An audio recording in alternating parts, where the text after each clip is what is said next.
Good evening, and welcome. Happy 4th of July, everybody.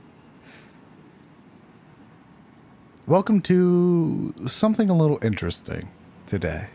Episode 27.5, as it were. A test of a solo session. Something I had attempted to expand upon much earlier. This is a test. Seeing how something like this could work in the future for other players, other stories, other adventures, fitting 1 to 2 people. I hope you all are having a good day today, celebrating the 4th of July, or just enjoying your federal day off.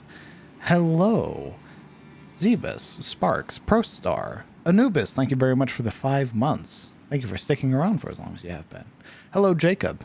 Hello, Varus. Hello, Rosny. Hello, Invoker. We'll be playing out this half session, this little solo mission. More so just a little solo adventure, as it were. And then we'll be hopping right into map making and a little bit of world building, as it were. Hello, Ladavian. Without further ado, let's go ahead. Let's hop on over and get ourselves underway on this little solo session. Hello, you two.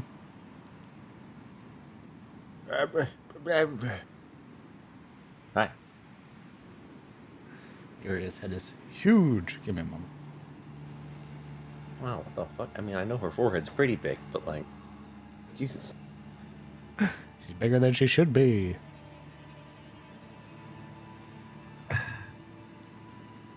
There we go. Perfect. I kind of like the idea that you had. Like the idea of what? I like the idea that you presented.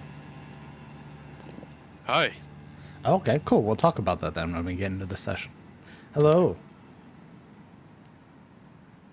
So, like I was explaining to chat, this is a little solo adventure. Something I intend on workshopping, trying to figure out how best to run it for a singular individual or for 1 to 2 at most.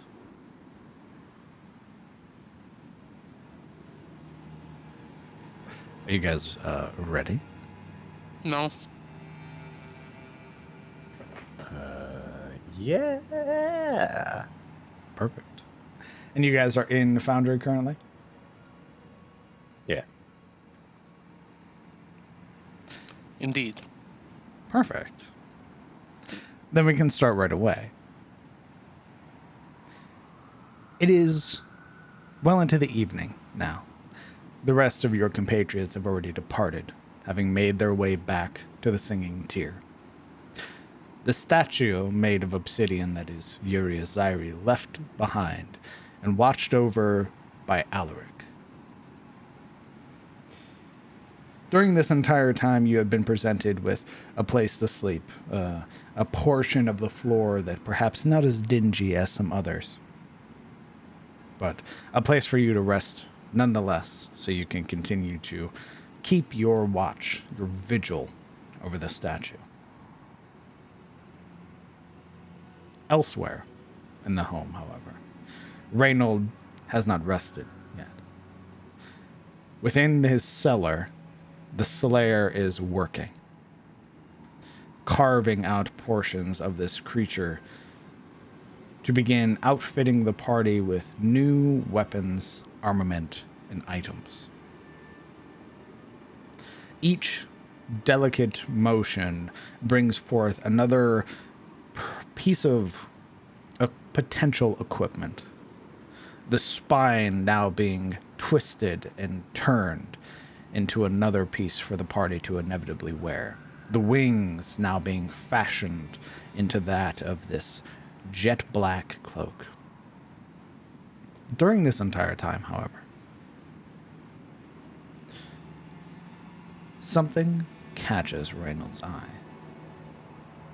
And as he's carving the nightmare manticore, his attention flicks to that of its neck. His head tilts curiously to the side, resting down this large hooked instrument. And as his index and thumb press to the sides of this strange black stone, he pries it free and realizes that it is several inches in length. It had been buried into the neck of this creature. And this isn't the only one. There's more. And as he continues to pry them out, continues to pull them free, he rests them down onto the sort of slab that he had been working on, underneath the manticore that is hanging.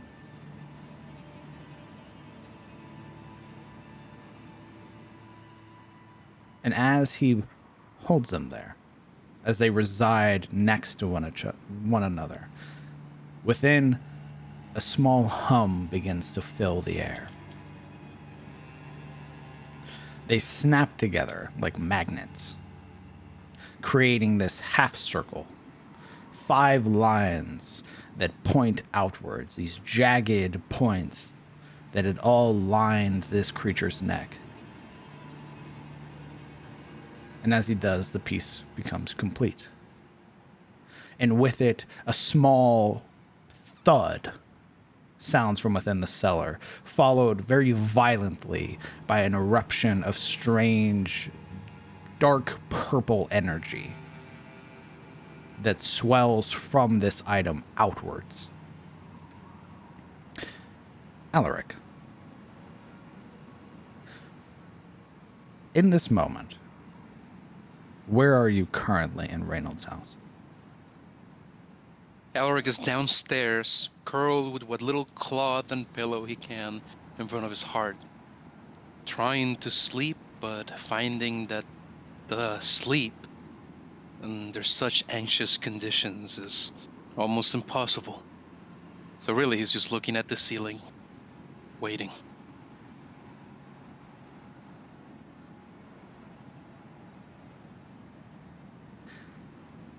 Why don't you go ahead and roll me a wisdom saving throw?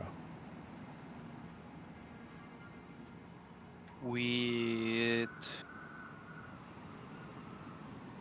which Your old one.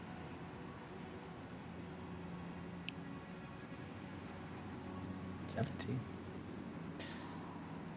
For a moment, as you're laid on the floor, you feel a strange pulse through your body. A heat unlike any you had ever felt before.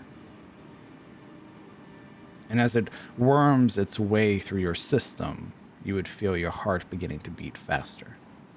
Like this unnatural surge of adrenaline that's beginning to be forced upon you.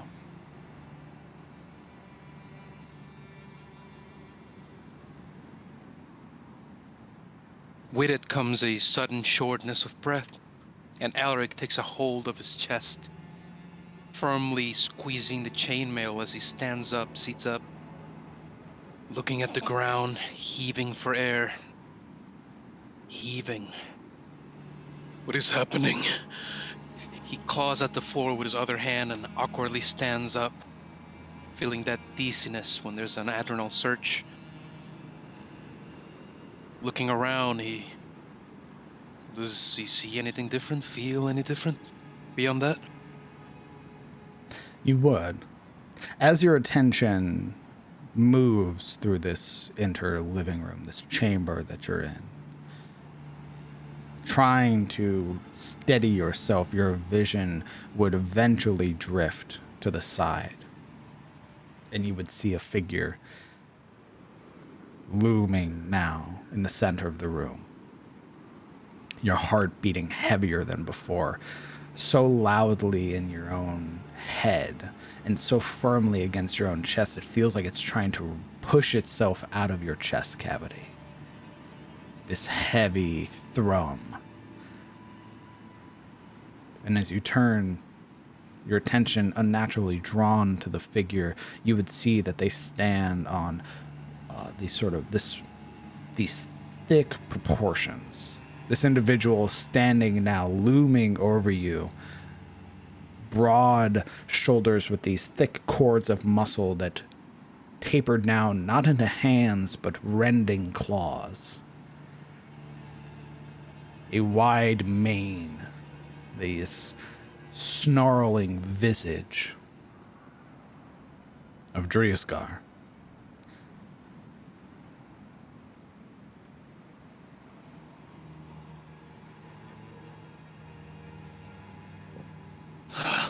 Oh my god. Alec's heart swollen in his throat, like a big lump of twitching, beating energy that gags and impedes his every breath. Much more his word, his desire to speak. He gags in reaction, and he takes back by instinct a step, but it's a false one, and he falls on his back, but quickly sits up again, looking up and up.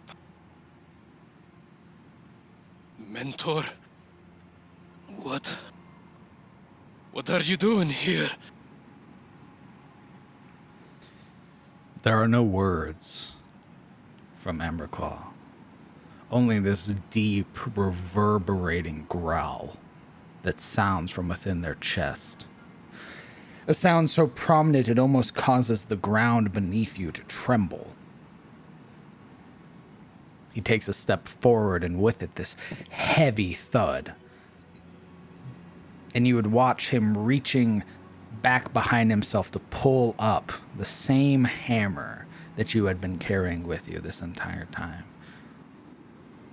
But it's not leveled with any intent. It's tossed to the side, scattered across the numerous loose books and paper that line the floor here. He steps forward again, that almost earthquake-like tremble becoming more prominent, and then another step, but this time it's followed by a lunge. His hands now firmly grasping at your chainmail at your chest to lift you up and slam you against the wall that is there, bringing you face level with him.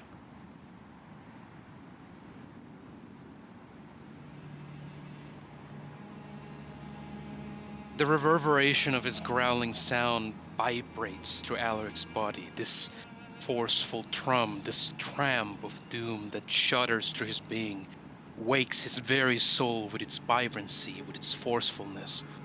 And sweat begins to pool in the many folds of Alaric's face, his neck, the flesh beneath the cloth and the armor. And once he's gripped by it, by the armor, and forced off of the ground, it's with a gasp, a that precedes that violent crack as he hits the wall and is made to face him. So close, so up close as he's had before as a kid and as he grew into his teenage years. This moment, of which there's been hundreds, made anew. And now a man, when he believed he'd be stronger and more brave to face him, finds that he feels like he's a child again, and he's afraid.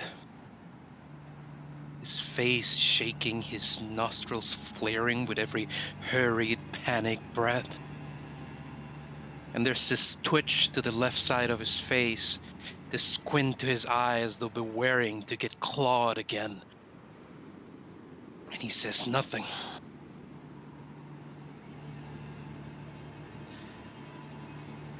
The eyes of Driusgar are fixated on yours, watching your every move, not with this care or compassion. It is cold and calculating.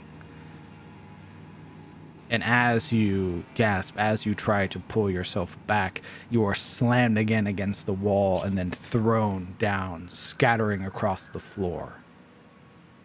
That growl becoming more prominent as he follows behind you, not even allowing you to really get to your feet.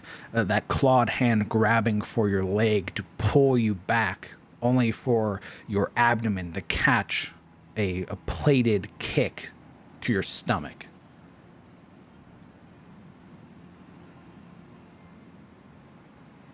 When you say through the wall, are we now outside? No, you're still in the living room. Okay. So across the wall and he's back on the floor, but like Mhm. in a different section of the room? Okay. So the moment he tries to stand up and he's violently punched back down by the kick, it's with this rattle, this shock. In a sense, he's too slow to even match the speed of this assault. So Alaric's arms come up, cover his face, what he can of it. What is happening? I will return the hammer, I promise! You would feel that hand again grasping for your chest, the other one grabbing at your leg to lift you up high over the head of Driaskar as you are then slammed back down into the floorboards. And he's taken, brought aloft. Yet another gasp, but this time he's much more dizzy, much more rattled. And once he's cracked back to the ground, his whole body bounds off of the floor into the air before slumping again, and all the air taken out of him. Alaric kind of folds onto his side and bleary-eyed looks up to him, awed and frightened both.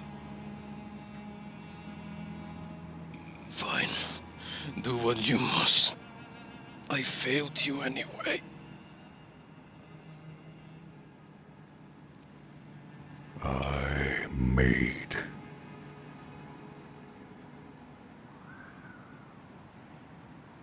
I made you a warrior, and you have failed me.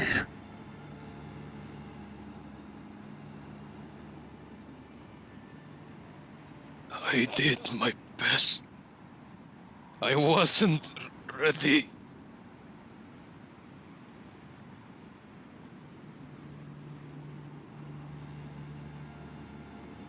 Here you lay, beaten like a dog. Where is it?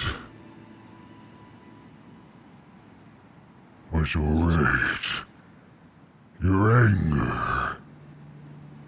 Will you lay there and let me kill you? Another kick, this one delivered to your head.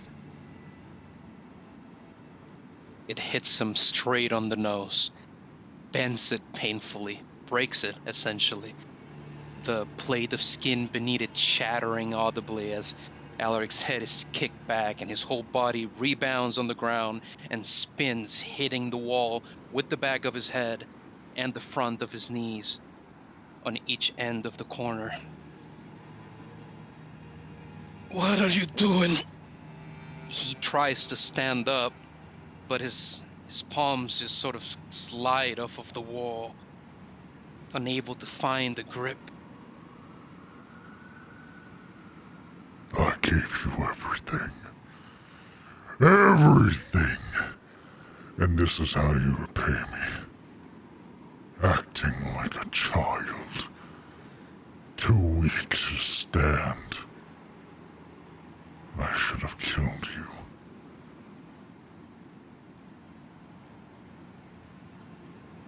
Kill me.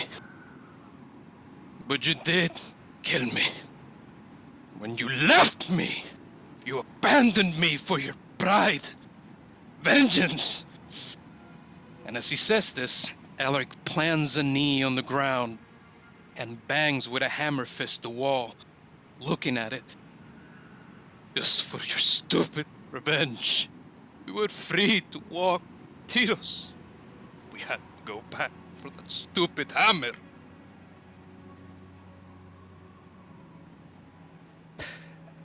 With your back to him, you would feel this very pointed, almost crushing blow delivered to your side, aimed at where your liver would be. Damn. Alaric's whole body folds into the fist. His whole being shrieks and turns and twists beneath the punch, and as it resonates through him, as it vibrates through his being, it culminates in this dry, wet gasp. I taught you everything, and you let them kill me. You failed me!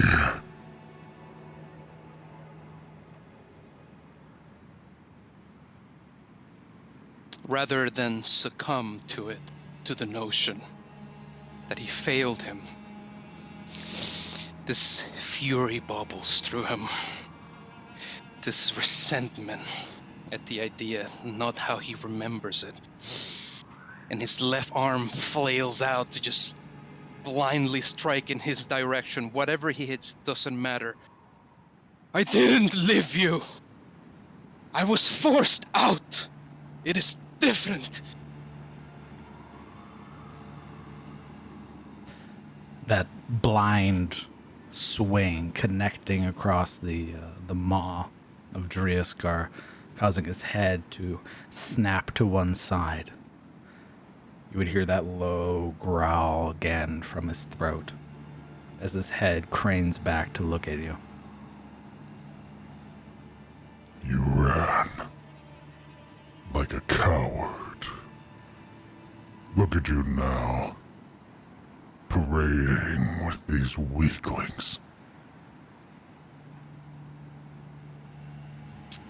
That left arm follows with his right, and Alaric turns and faces him, and with his palm he means to shove him in the chest to create room.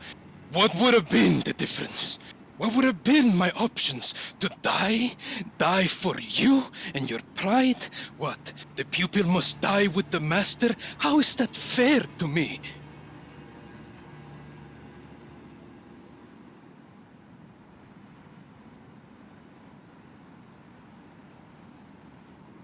Having been pushed back maybe a foot or so, Driaskar's feet are firmly planted. And you would watch as his hands, those claws sort of become more prominent. His teeth becoming more pointed.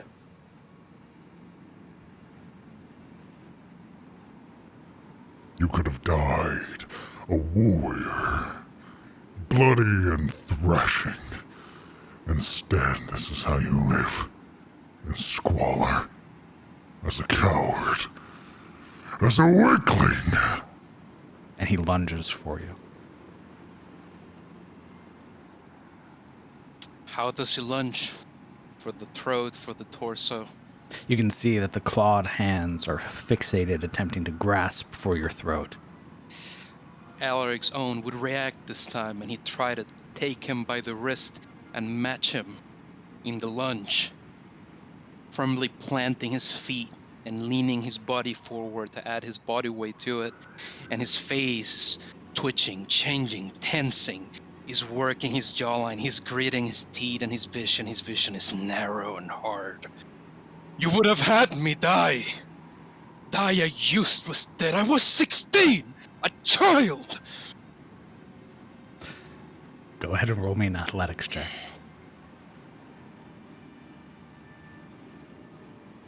Oh. Athletics. You're catching that momentum, manage to seize him, stop him from moving, matching him, and now as his hands come up to sort of grip at your shoulders, trying to get to your throat, but you're managing to keep him at bay. That growl becoming more and more so prominent, in fact, that it's almost radiating through your own body. Coward!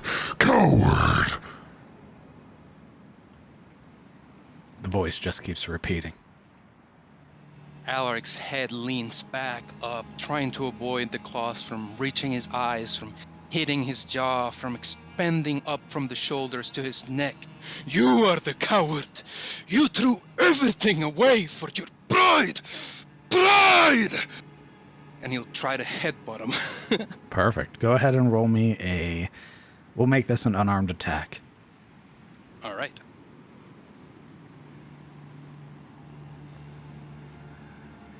It connects. You said you headbutted him? Yes. There's this moment where the head cracks back. You would hear this grunt that comes from Driaskar as this very thick rivulet of blood already begins to sort of spray from his nose. His lips curling back, not in a snarl, but in a sneer, as those sharpened teeth reveal themselves again. You've grown soft. Too weak to fight. Is that why you keep them around? To fight for, you child? Never had a choice. It is what fate gave me. And if I am soft, it's because you left me soft. I am your legacy, remember? Me. Child from the East, you said. What, did I not live up to your expectations? Not as big, not as strong, am I?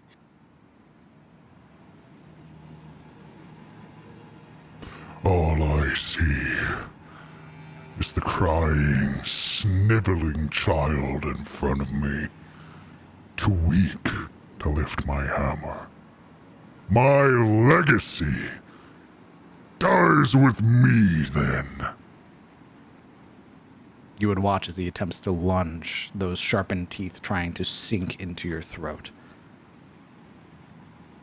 Alaric will attempt to catch him by the neck, just below his jowls. Go ahead and roll me another athletics check.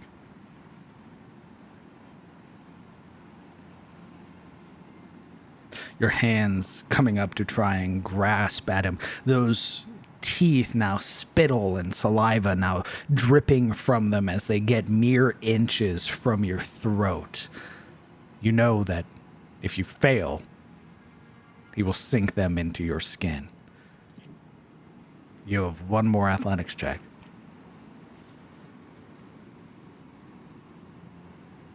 As his teeth snap shut, almost mere centimeters away from your skin, you can feel the heat of the breath, that humidity from the growls that come from his throat. You manage to hold his head and begin to be able to push him back. What are you doing? Seeing as he's going for the throat, Alaric will adjust his feet once more, kind of try to work with the weight of his approach and, in a sense, try to turn it on him and body check him back by shoving him. And you do, sending him scattering back, sort of toppling over that couch that is there and sending him onto the ground. Alaric doesn't waste time. Once he's shoved, he's walking towards him and obviously talking. Your legacy died with Valagar. With Valagar! Me? I had no hand in that. How could you blame me? I did everything you asked for. He's attempting to push himself up to stand.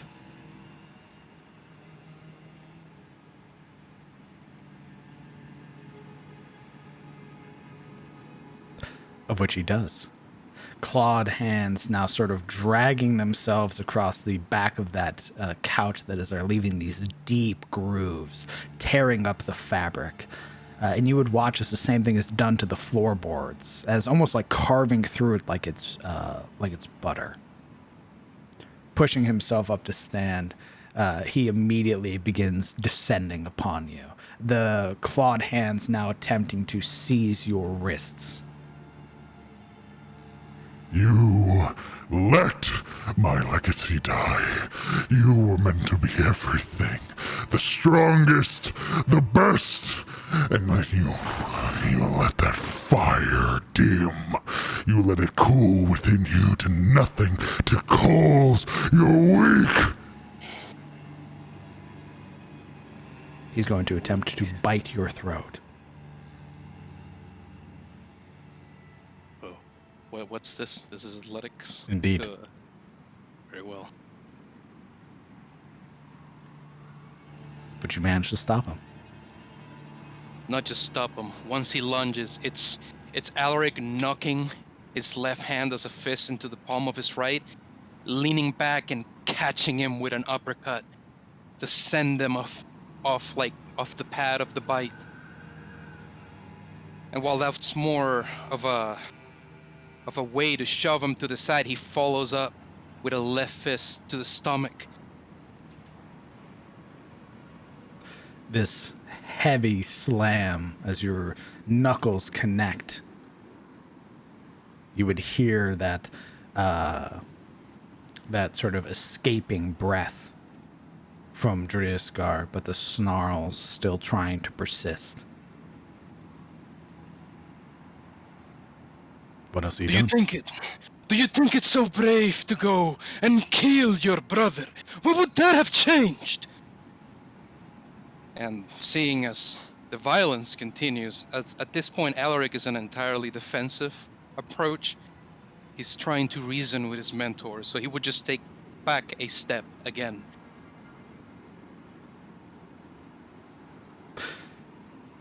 Riding himself, you would watch as his hands sort of outstretched, curling his hands into his fingers into his palms to crack his knuckles.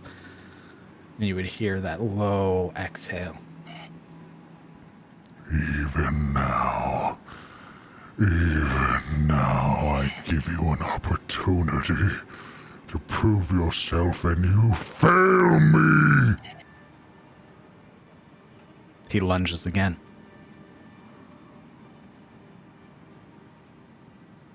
Oh no, another athletics, right? Indeed. All right.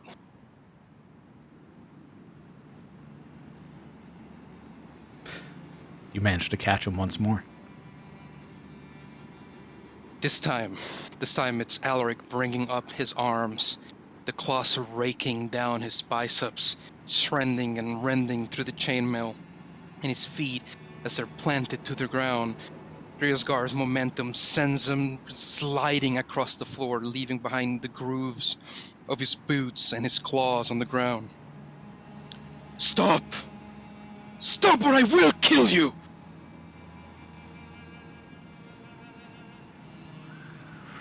You couldn't make me stop. You're too weak.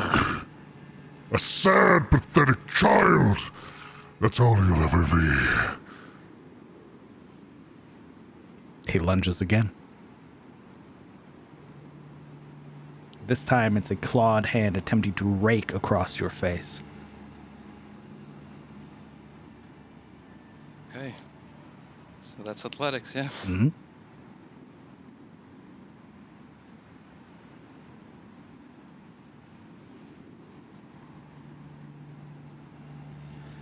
Managing to keep him at bay, catching that wrist before the claws sort of cut your face.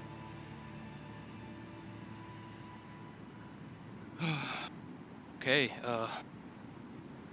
goaded, threatened.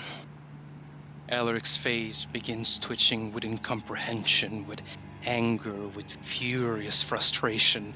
His lips twist, his jaw works, and bellowing a cry of defiance. He levels both hands up, and he's going to try to grab him by one end of his maw and then the other, and open at his mouth to keep it from closing. Okay. Go ahead and roll me. We're going to call this a strength check. All right.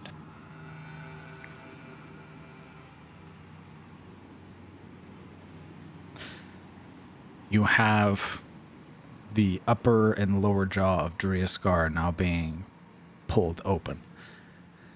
Unable to close, cutting your hands on those sharpened teeth. What are you doing?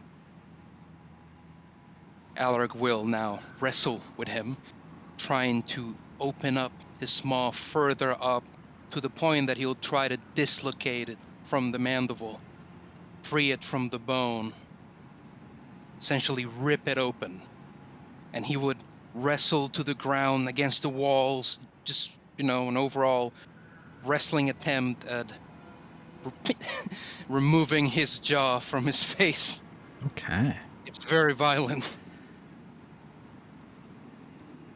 All the entire time as you're doing this, though his mouth is not able to open or close, you would just hear Coward! Coward! over Stop! and over. Silence! Go ahead and give me your final athletics check.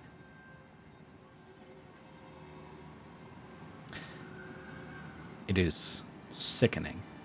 The grotesque sound that comes as you fully manage to not only just rip or dislocate the jaw, but rip it entirely from Drudiaskar's mouth. This crunch that resonates through the chamber as his head goes slack, having forced his head back too far for his spine. And with it, the entire body convulses. A final exhale as the body goes limp in your grasp. But not for long. His hands filled of biting marks from the pressure. He releases him, throws aside the stump for jaw, and begins very violently punching and clawing and hitting the body as he can, kind of succumbing to this rage, this boiling fury in him. It's the first punch, that crack across what remains as this spray of viscera decorates not only your face, but your hands, your arms. Another strike, and each punch sort of caving in the features of Driaskar. Another one, and as you continue to level these hits, each one spraying you until your entire torso, your entire frame is dripping with bright crimson, and in front of you nothing more than a pulp, a mess.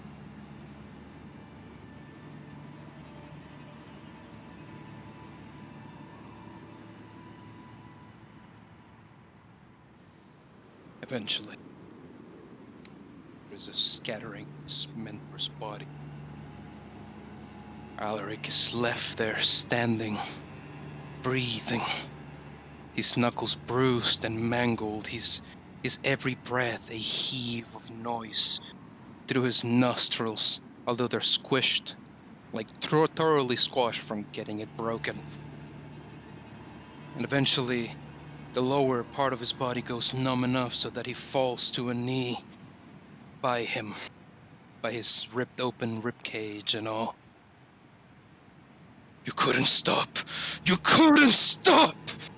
Starts banging his palms, his hammer fists against the ground, over and over, both fists. Why couldn't you stop? And this is him.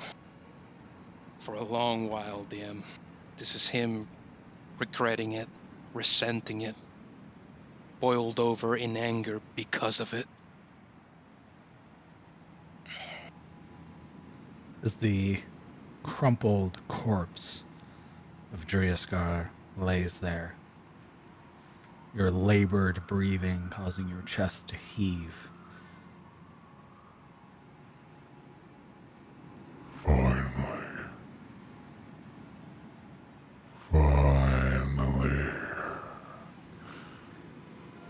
This is what I've been waiting for. You.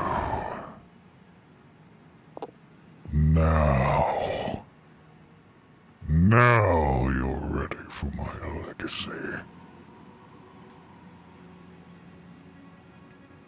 You would feel that same surge of adrenaline, that heat radiating within your body. You would feel your body very violently shudder. You would watch your hands dripping with gore. You would watch your nails begin to stretch, beginning to spread off of the top of your fingertips out to these sharpened points. Your hands trembling the entire time as it feels like bone is being forced through the tips of your fingers. Ugh. You would feel your jaw strain. This crack in your skull as your canines begin to stretch to these unnatural proportions. Your teeth no longer having these flat grooves in them, instead becoming all sharpened. Razor sharp, jagged, gnashing teeth. And you would feel at the base of the small of your back, stretching now this long, tendril-like tail. You would feel your body convulsing now. As you would see the portions of your arm, you would see those thick patches of hair now beginning to stretch out from your forearms, from your neck, from your face, your hair. And all you would hear is your mentor's approval, a low rumble of satisfaction.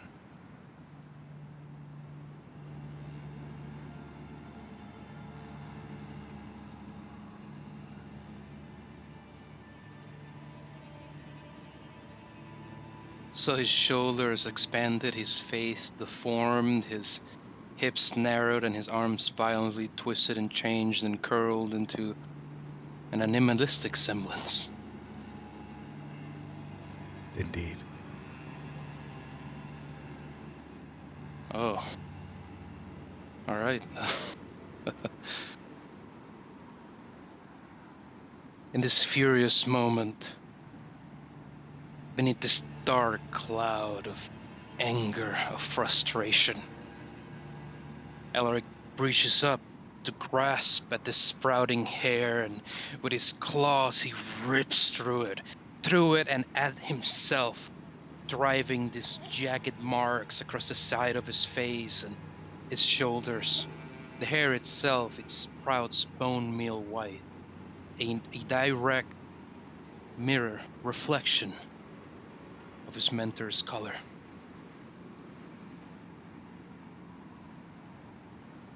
He tries to speak, to question it, but no words to come out. Instead, it is this roar, this deep-set, shuddering, shaking reverberation from the neck.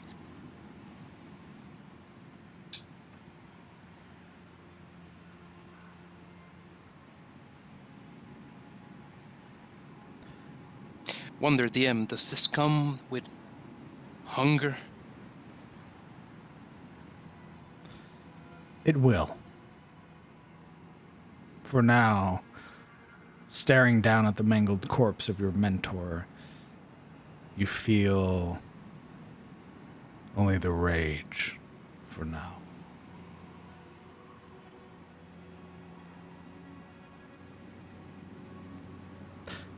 But you would also hear a noise.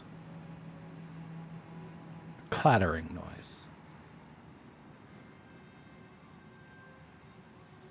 And as your attention, drawn to it or not, you'd see a figure opening the door leading into the living room. A man with one arm. Gray hair and numerous scars across their face. As Reynolds looks at you with a perplexed expression. I imagine that Alaric is now more acutely aware of things than ever when it comes to his senses. So it is with a small twitch of his lengthened ear that he acknowledges the opening of the door, but his attention in this moment of shock, of anger, of suffusion of his senses He's looking directly at his mentor still, at the body. And it is now that his mind is beginning to work the results of his actions. As an aftermath to rage, he just is beginning to realize what he did.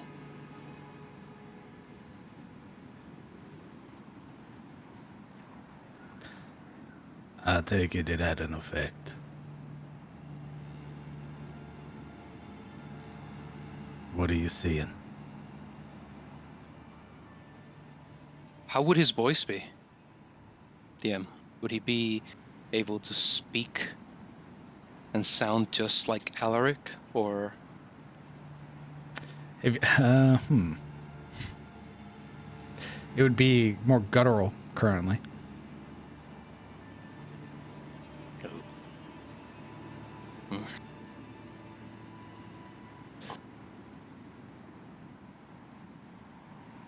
See what?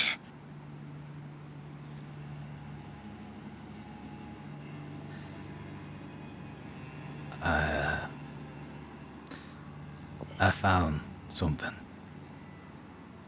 I assume all the screaming, the yelling that I heard.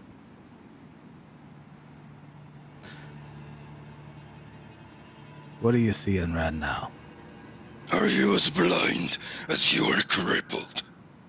I killed my mentor.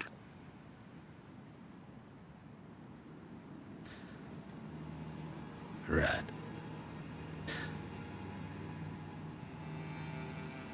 Why? that question, the why? It more or less is everything. It bites the crux of his reasoning. He looks down at himself, at what's become of him. His cursed, a curse form in the likeness of his, well, the only thing he ever knew as a father. His palms come up again, this white, massive paws, cursed in blood. He presses them to his head and staggers back 2 steps. The anger. I couldn't contain it.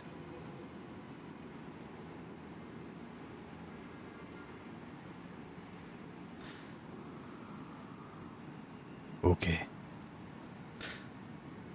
I'm going to inform you. What you're saying is probably, in fact, what you saw.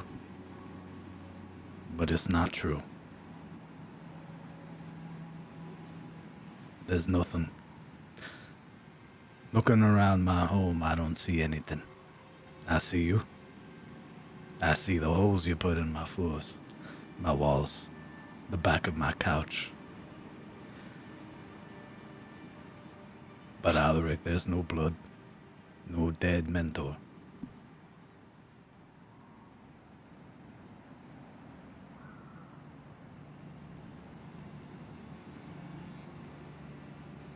So this whole time he has been fighting himself. It's this strange realization for a moment where, as Reynold talks, looking back from him, your hands are no longer coated in blood. You yourself are no longer coated in blood. There is only these deep grooves in the floorboards, cracks and splinters that have been caused by your hands.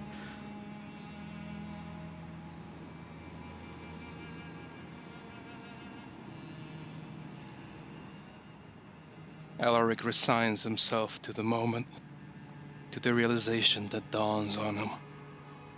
And stumbling back a step, not realizing that even the shape of his foot is changed insofar as that it's no longer a foot.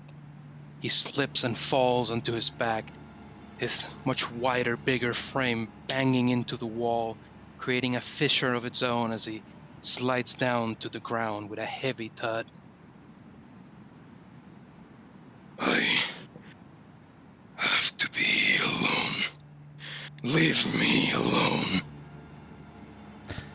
Afraid I can't do that. Not now, at least. We'll give it a moment. See if that head of yours don't clear. And If it don't,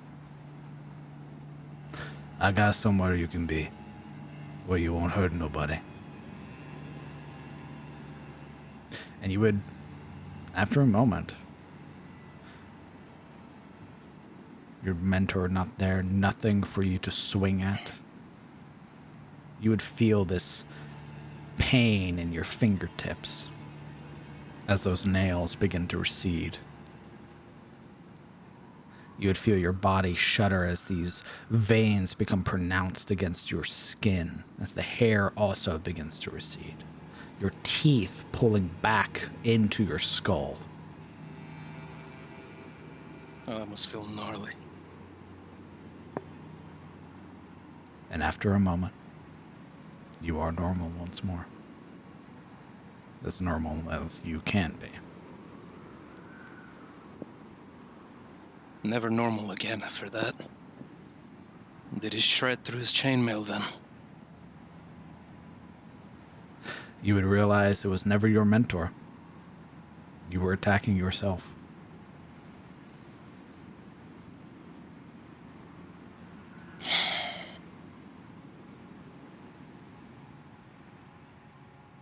So curled up, pressed up, the hair, mane, and fur disappeared from him. Alaric is fused with the wall now. The remaining shreds of his armor creating a clumsy loincloth on his waistline, on his abdomen, between his thighs and hindquarters. And a piece, his schlub of cloth that he holds in his palm, and he realizes that he's torn it all to shreds.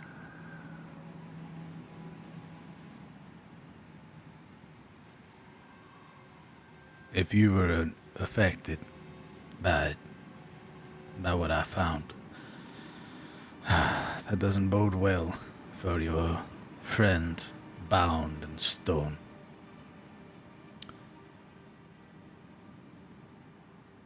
Catch your breath.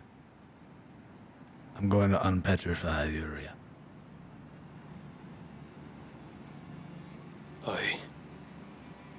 I will be there, if that's all right. Just give me a minute. Just a minute. Reynold walks past, back to where the concoction had been brewing, and you would watch as he sort of rummages through one of the lower drawers that are here and produces this small, four-pointed crystal of dark brown color. And you would watch as he drops it into the concoction that had been brewing, the bile that had been being reduced to make the potion. And you would watch as it flares this brilliant teal color and then settles. Now this dark gray liquid on the inside. He pulls it free, then begins walking past, stopping only for a moment to look at you. At this point, Alaric is struggling himself up onto his feet, pawing at the wall, catching with his now normal blunted nails at any groove that he could hang onto to force himself to stand. It's not weak, he's not weakened. He's just tired, bodily exhausted from the suffusion of emotions that ran through him so suddenly. And when he dusts around about and comes back to look at him again, he's in the process of straightening up as he can, much less modest when it comes to clothing. And he shows, rather than say, that he'll follow by that tiptoeing of his footsteps follow him by, dragging forward towards him. Don't worry about damages. I'll speak to the carpenter in town. See if I can't get it fixed. I'll tell him Baron snuck in.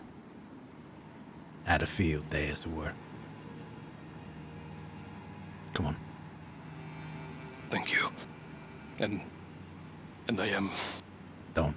Alaric holds his chest, but as he himself said, he doesn't say it.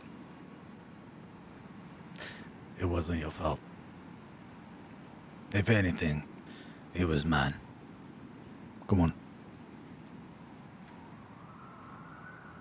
He follows with this weakened dragging of his feet. Rounding back into the cellar and taking you along, you would see that the manticore is still held aloft. The pieces, some of the pieces having been removed entirely and are being worked on along this other sort of counter. And you would see in one of the corners the statue of Uria. And you would watch as he approaches, sort of giving a moment to let the liquid sort of calm before dousing it over the top of Uria's form. And you would watch almost like almost how like sugar gets dissolved with water. The obsidian is being dissolved with this liquid. The Wicks into the stone. Yeah, the first that is revealed is like the top of her head, the white hair that is there, as it sinks further and further down. Uria. Mm-hmm. Though you do not know it, it has been several days. Your last waking moment being during the battle with the basilisk maids.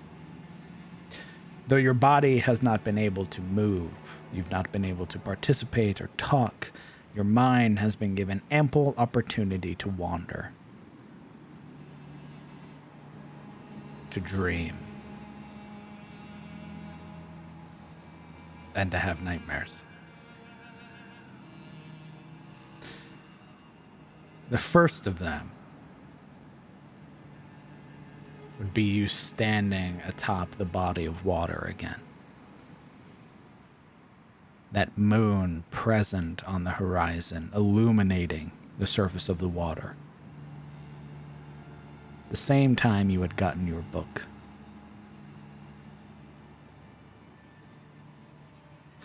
But this time it's too quiet. Where before you had at least the voice that spoke to you, this time it is nothing.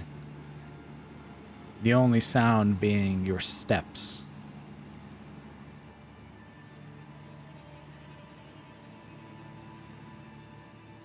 You would feel alone.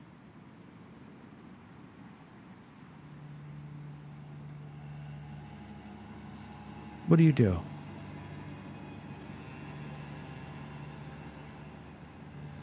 As she stands and waits, at first there would be that anxiety, the anticipation of the voice returning to her, of the thing within the water floating down beneath the ocean, ready to drag her in once again. Eventually she realizes the body is not there, the voice is not there.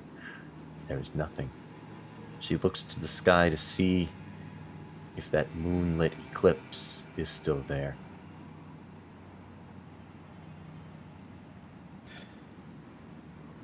As you look up, you would watch as it dissolves into nothing.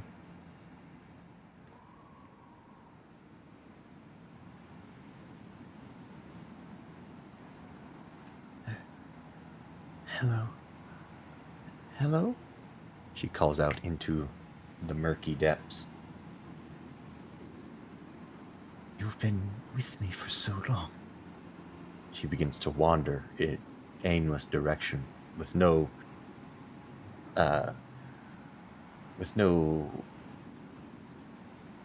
landmark to guide her. She can only pick a direction at random, probably where she first faced, and walk straight. Her hands crossed above her chest as she cradles herself, sort of rubbing at her own arms. You were with me for so long. Why do you leave? What changed between us? I thought you were one of my only friends, my only allies. I kept you wherever I went. She waits. There's a pause as she continues to wander. Why now? Now that I am abandoned in this strange land, my resources, the gifts my family has given me, all taken from me, with strange monsters and strange threats. Now that I am at my weakest, you make demands of me, and now you've abandoned me. Where are you?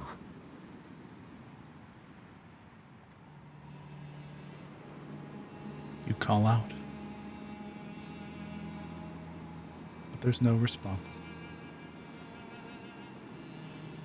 You would watch, in fact, as the stars in the sky begin to vanish, blanking out of existence one by one.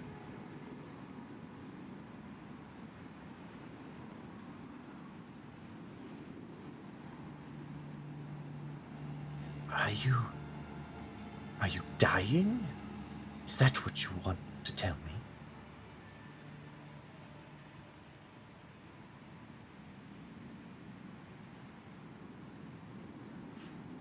The stars begin very rapidly disappearing, until the night sky is nothing more than a black space above you. Everything becomes black and white. The surface of the water barely distinguishable from anything else. You would feel a chill. And as you exhale, you would see this mist roll from your mouth and filter into the air as the temperature drops.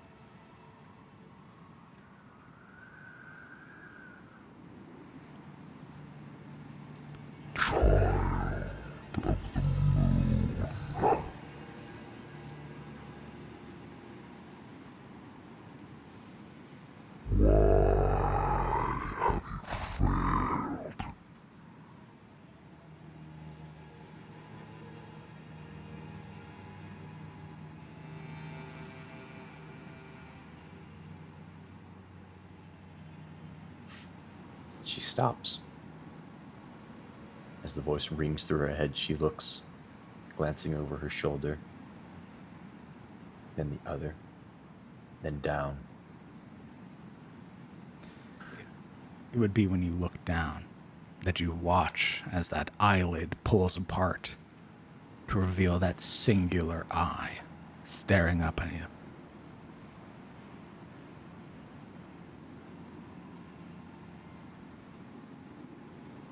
Failed?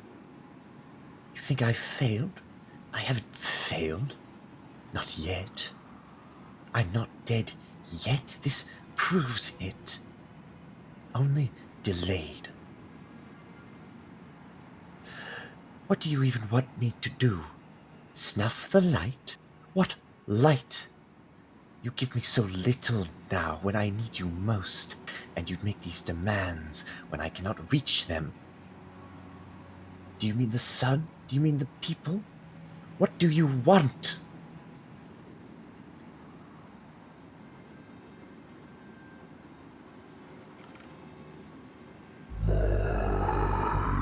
Vessel is bound by stone because of your failure.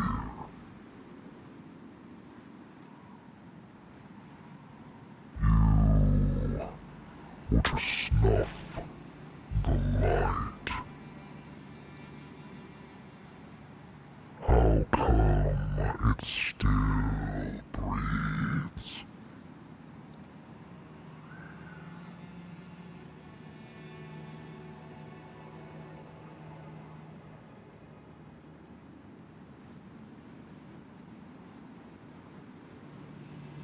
Because I cannot find the source. You don't tell me what the light is. I do not have your eyes. I do not have whatever knowledge you possess. Is there some sort of language barrier between us? What is the light? You send me nightmares. You hurt me when we have been together for so long.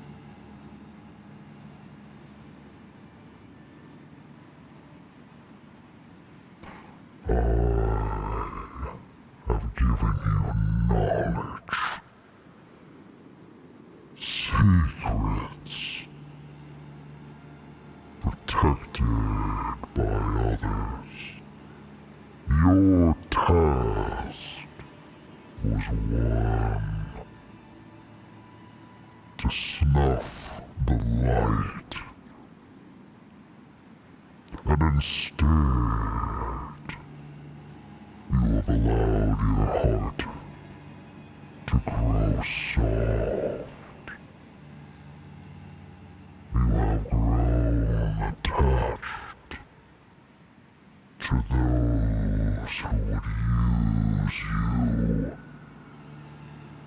Look now, how they leave your corpse, bound in stone.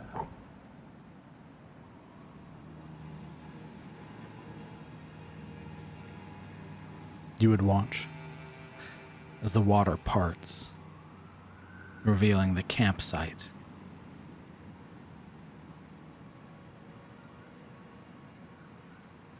You would watch as the tide had rolled in. Your body partially buried in the sediment and dirt. Abandoned.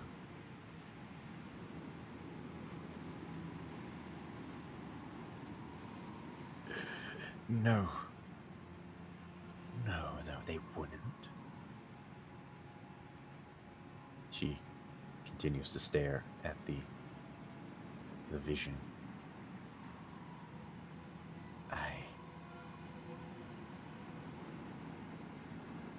Well, I can't really blame them, can I?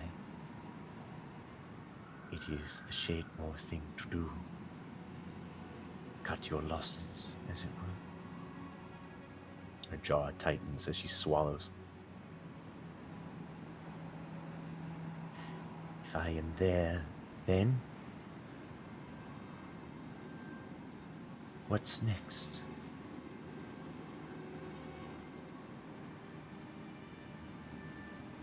I am clearly not dead, nor am I alive. So instead, I remain with you, and you alone. You have me, frozen as I am. So what now? Now I search for a worthy vessel. I see now. My faith in your potential was wasted. And here you shall remain, alone.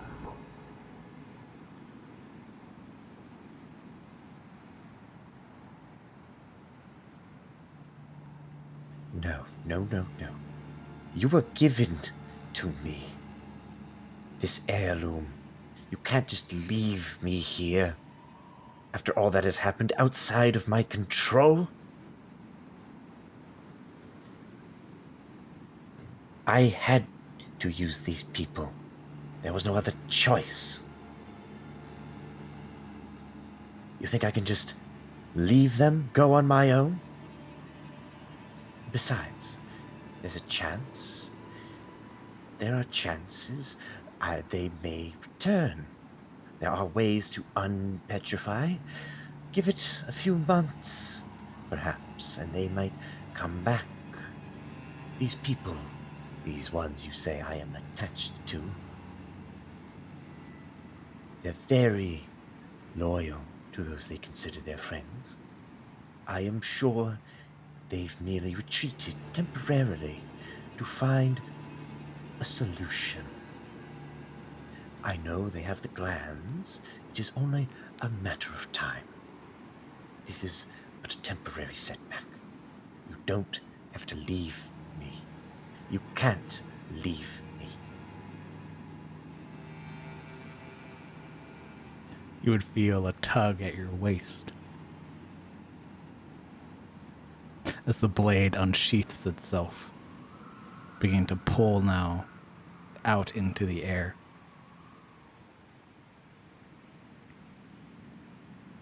No, stop. She reaches to grab at its hilt. Holding at it to try and stop it, you would feel that force trying to pull it. And at the same time, another at your waist pulling, the tome ripping itself free to try and lift into the air.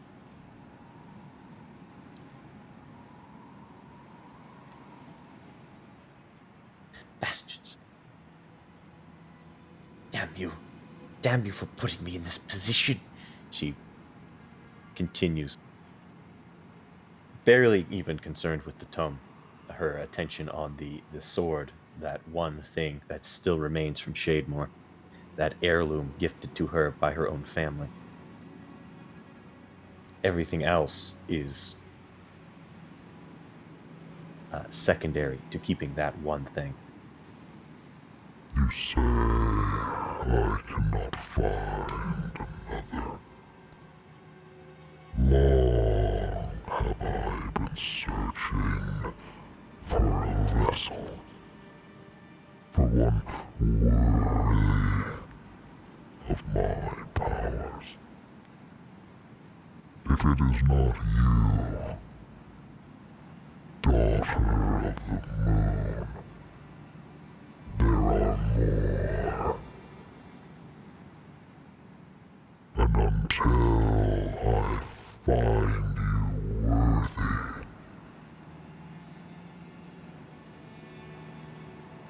consider my gifts returned.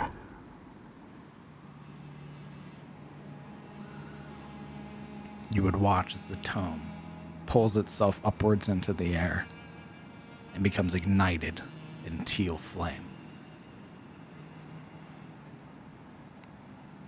You manage to sheath the heirloom again.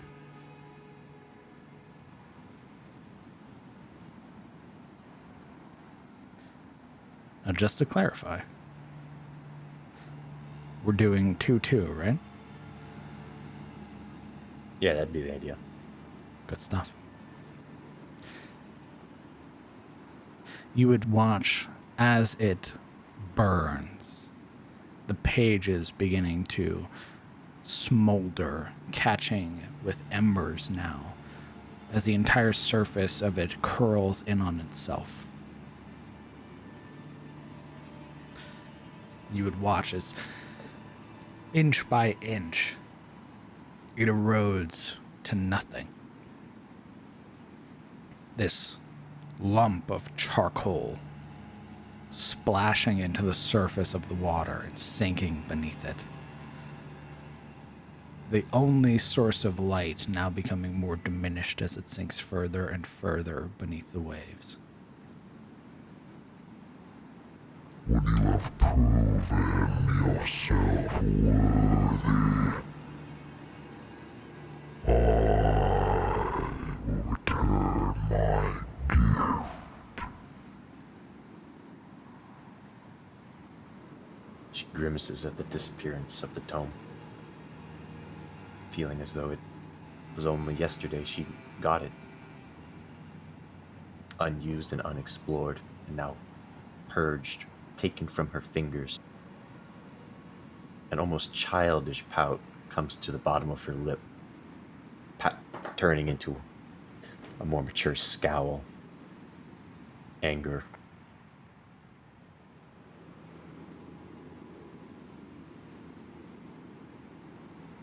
She snaps. You make these demands? You want me to be your vessel? You should be serving me. That's how this works. That's how it's worked in the past. You were a tool for my purposes. Her teeth grit. You don't even explain what it means to be your vessel. Do you think I want to be a puppet?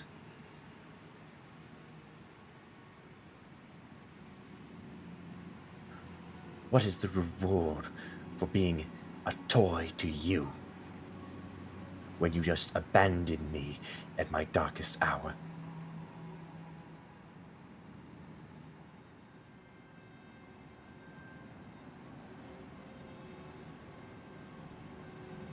There's no response.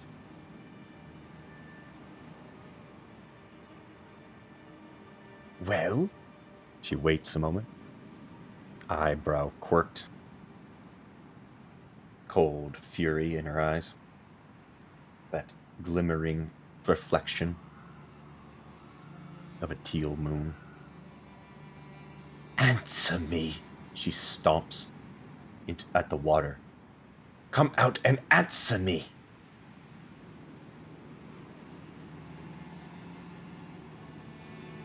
There's nothing.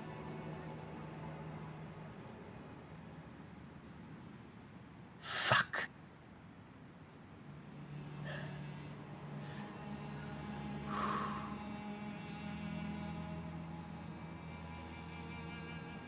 Fine.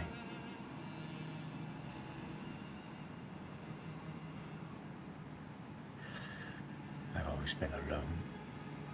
Always the one who had to get things done, the one people looked up to, the one who has been prepared not to be ruled but to rule.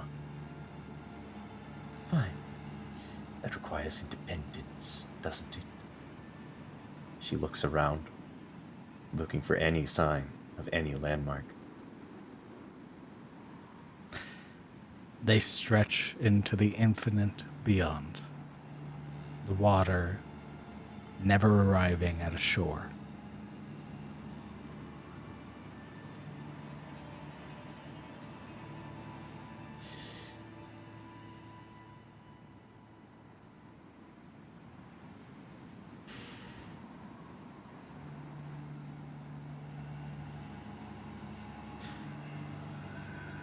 Fine. If there is nowhere to walk, nowhere to go, then the options seem to be to rise or to sink.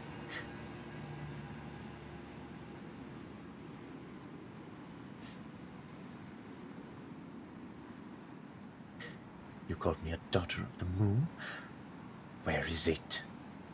She looks up to try to find the moon, try to find the thing that is her birthright, or so people claim. Why do you hide it from me? She reaches out with her mind, using her telepathy, her innate ability she's had since she's been a child. This unknown thing about herself, to try to touch for the mind of another, try to reach out and feel for something that isn't seen. Go ahead and roll me a charisma save.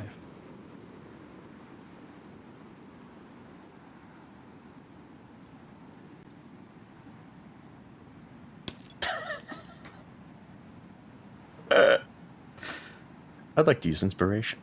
Okay. Let's see it.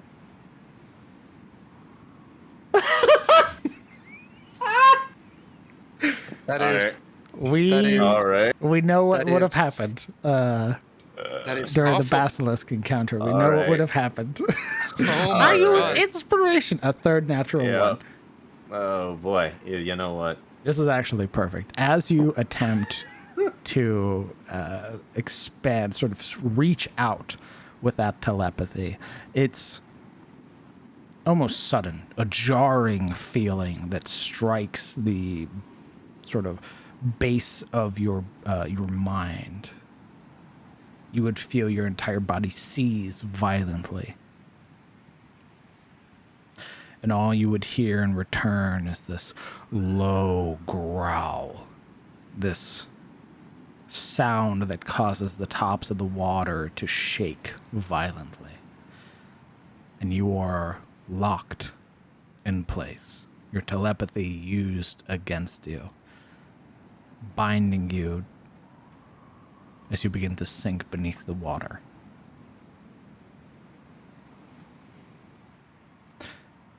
Further and further and further until it crosses over your mouth and nose, your eyes, and you are plunged into the abyss.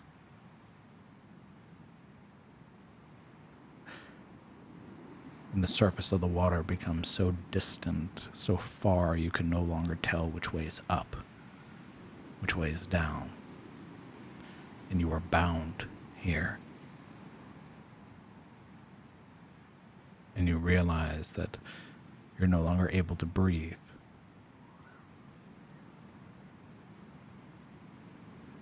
Go ahead and roll me a wisdom save.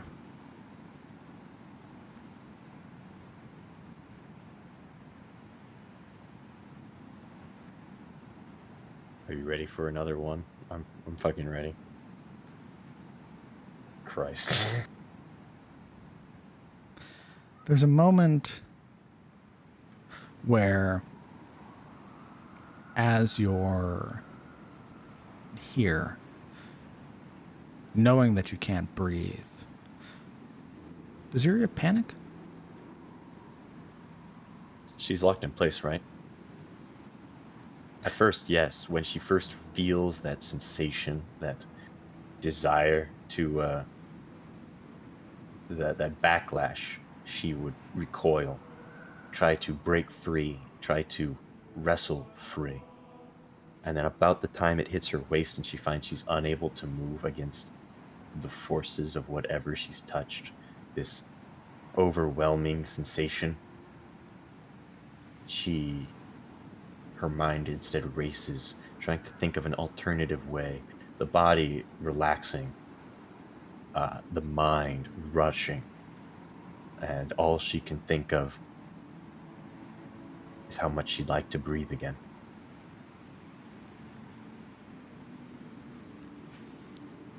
There's a moment in this stillness. Your chest begins to burn. You would hear it. Distant as it is at first, but this soft, melodic song. Filtering through the water now, surrounding you like currents.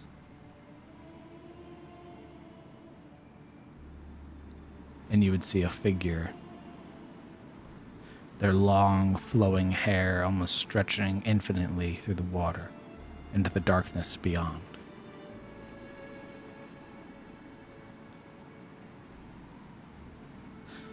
A portion of their body covered in scales and fins, but the most prominent being a face you are very familiar with. The face of your mother.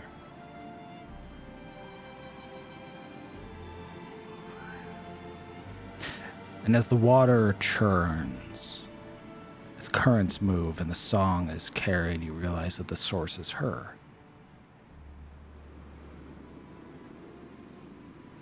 It's Hera. And as she approaches, the song becoming so loud that it almost drowns out anything else. And you would feel your body relax.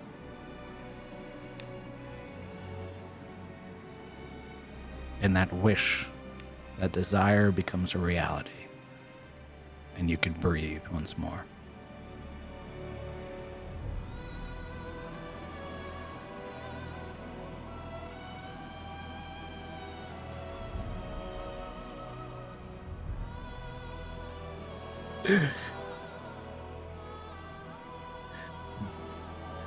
Mother? Is that really you?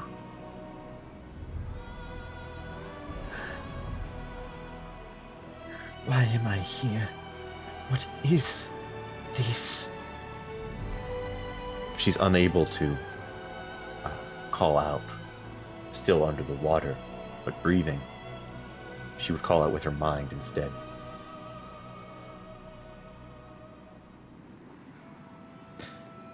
You would watch as she approaches, her hands very gently taking your own.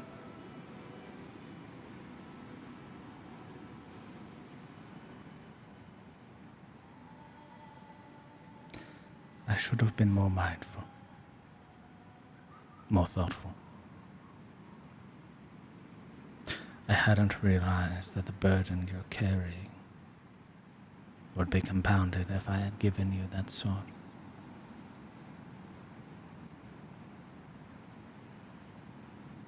I am sorry.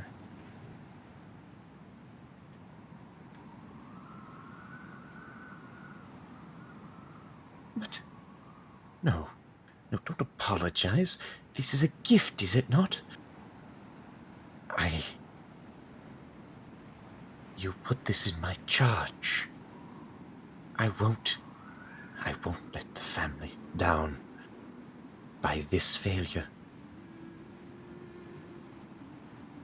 I can't.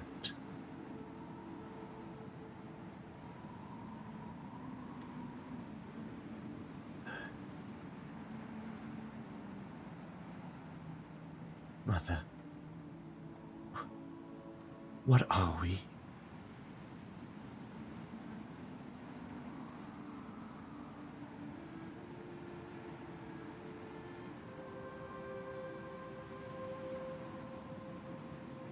We are special.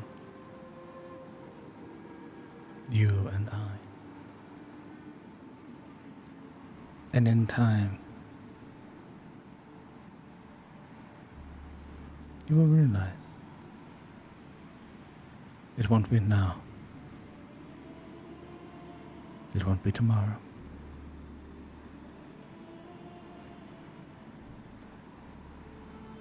But you must realize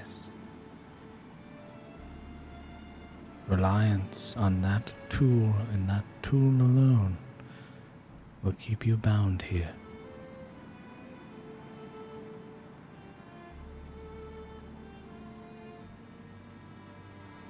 Focus. Search within yourself, and you will see that you are far more capable. I'm sorry that it had to come to this for you to be able to see it.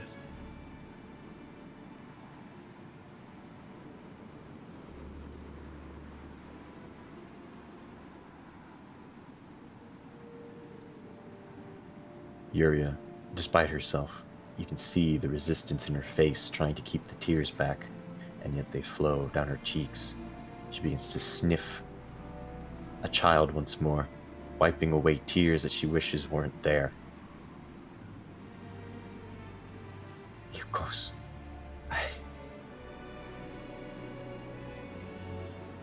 It's my fault. You And it was... You would feel the sort of gentle brush of her thumbs along your cheek as she wraps her arms around you to pull you into a hug. This tight, motherly embrace as she holds you there.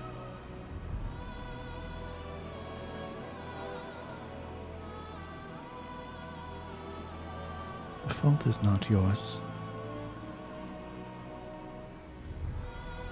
I put too much on you. Too much responsibility. I'm sorry. No. Yuria pushes away. Don't you see? That's why I came here. I'm so sick of you and Father pretending that I am still a child. I am worthy of what I have been given, what I am promised. I have to prove that. I have to prove that there is something I can do that is not just on the back of him. Of him and you. Even if this one thing, this one perhaps minor, insignificant thing that I know he doesn't know, if I can prove that I can solve something he cannot, he'll let me in, won't he? He'll let me see the truth of what our family does. What's behind the doors of our own house. My dear, you have the potential to grow beyond our house. If you truly wish to surpass your father, to prove yourself, then you can start by relying on yourself and not on the tool that was given to you by us. For however long that you rely on it, you will forever remain in his shadow.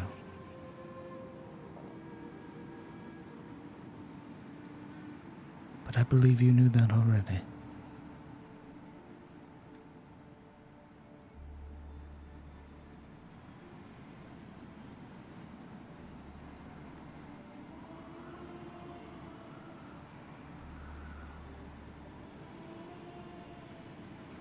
Her fingers curl into fists.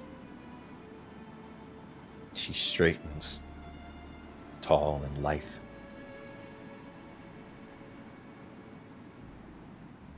You gave me this out of fear, didn't you? You gave it because you thought I couldn't make it back on my own.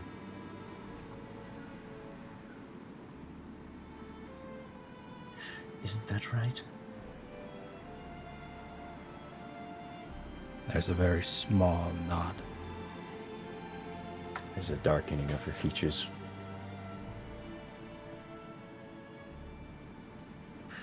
Fine.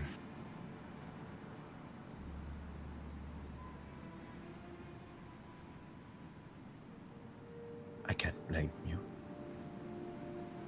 Me, so young. So close to the dangers of Shademore, yet so sheltered. I should have been thrown into the middle of the forest, so I would have been prepared for this place I have put myself in. But I relied on shades and walls to protect me from what other children had to endure.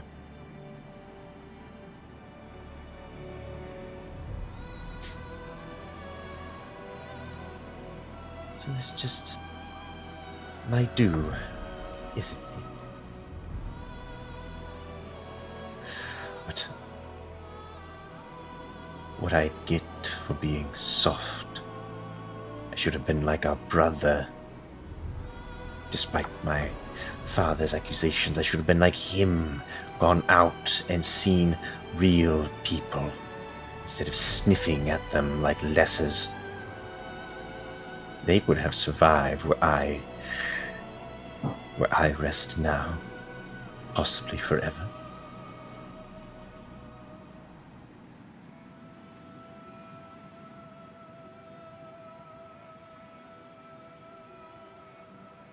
But what can I do now?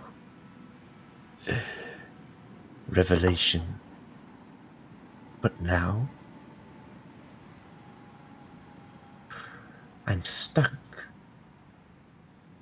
I can come up with all the knowledge I want. Doesn't do me any good.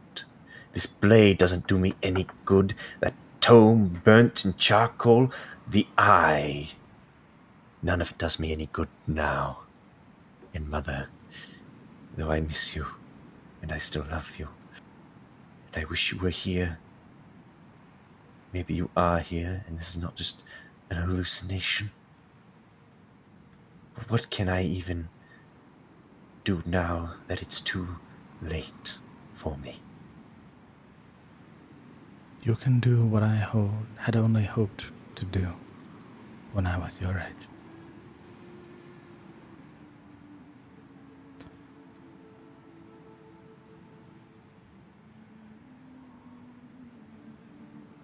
Focus. You possess within you a wellspring that need only be tapped. Your reliance on others. It is not without merit.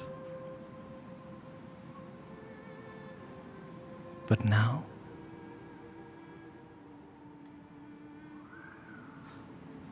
you should focus inward. Take this opportunity, not as a curse, but a blessing. Explore what it has kept from you.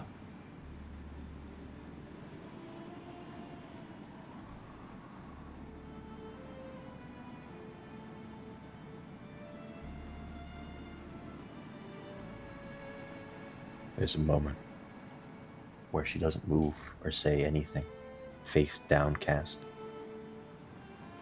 And then she relaxes, giving in to this notion. She breathes in, still thankful for that ability that was once taken away from her. All right. She focuses inward. And like her mother, she begins to hum an old lullaby that her mother would sing to her when she was like this, frazzled, exhausted, scared, or just too curious for her own good and frustrated by not knowing. She sighs and hums and reaches out again with her mind. Go ahead and roll me another charisma save.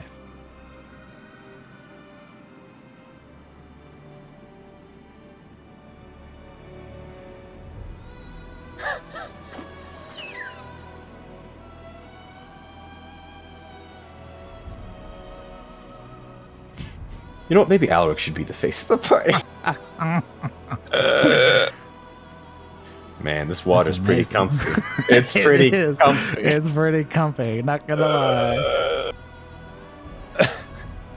As you attempt to draw within yourself, to manifest that deep-seated power, you attempt to focus, but you can feel it. This cumbersome weight on your side, pulling you down deeper into the ocean.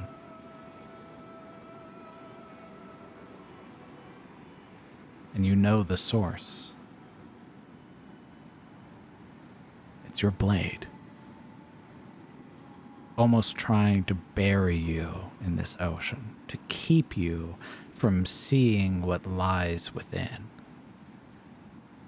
You feel it being stifled.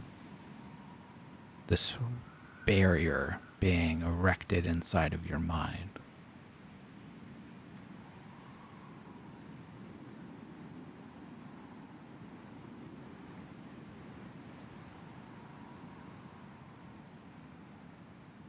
She shivers, that recoil going down her spine.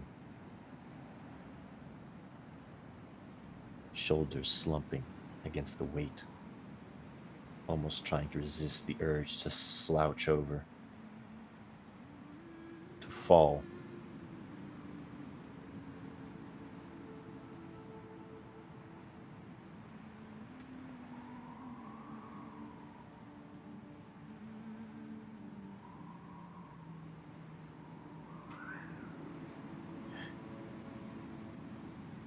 Mother, it's too heavy. Why now is it so heavy?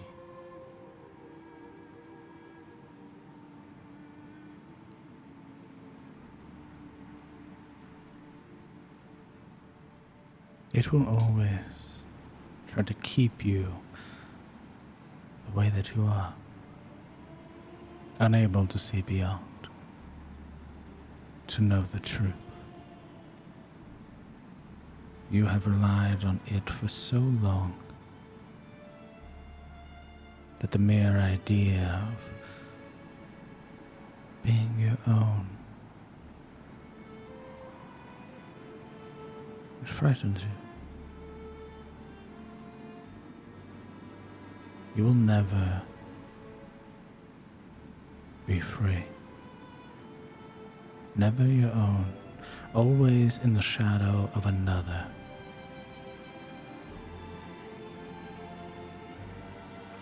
For as long as you let it weigh you down.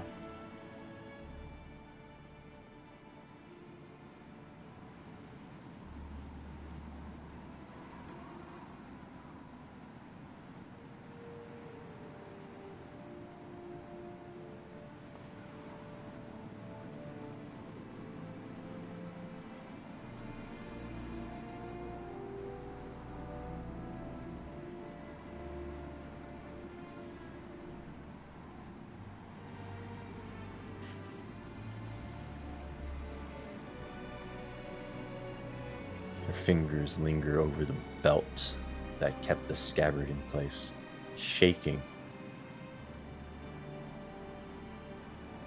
It feels like removing a lifeline, like the rope that keeps one aboard of the boat.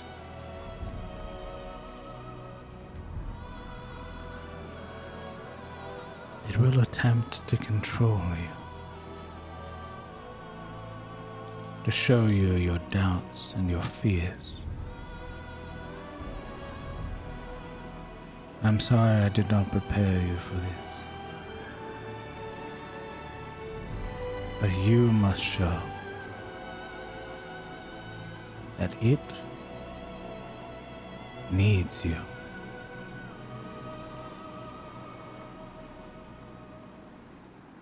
With that idea that it should serve her.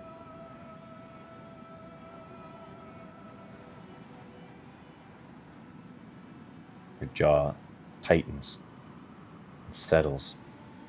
Suddenly the shoulders kick back. She straightens once again. All right. I was born to rule. No matter what.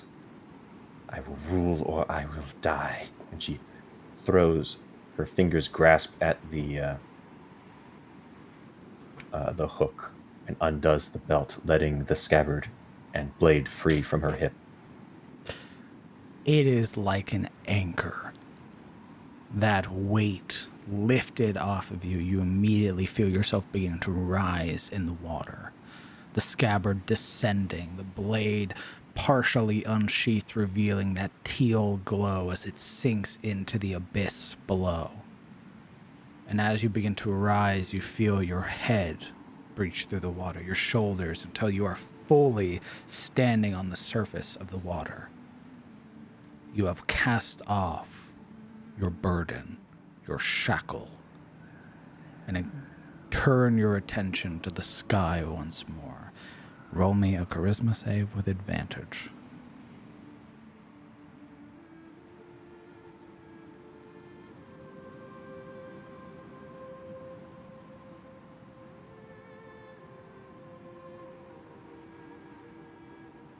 Sorry, I rolled a disadvantage. Control, I'm purposely shift, trying to fail. Weird flex, but It's almost immediate. Like tearing at like a veil that had been put up. Your mind shreds the darkness of the sky, revealing these shafts of light now. As the moon becomes fully revealed once more, casting away the darkness that had been here and filling the sky again with stars, brilliant stretching galaxies above. Infinite cosmos reside above you.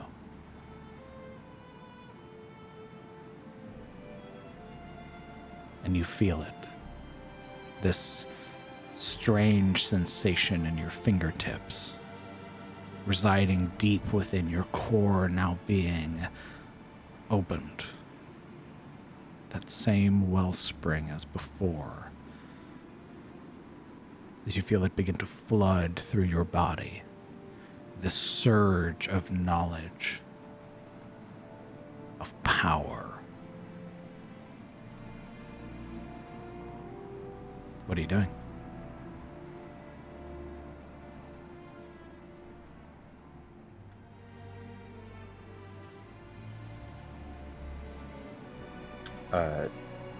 Rising to her feet above the water, pulling herself out of the depths.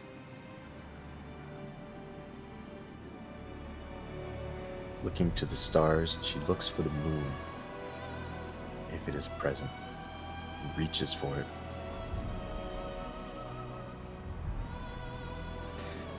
You feel this tangible hold.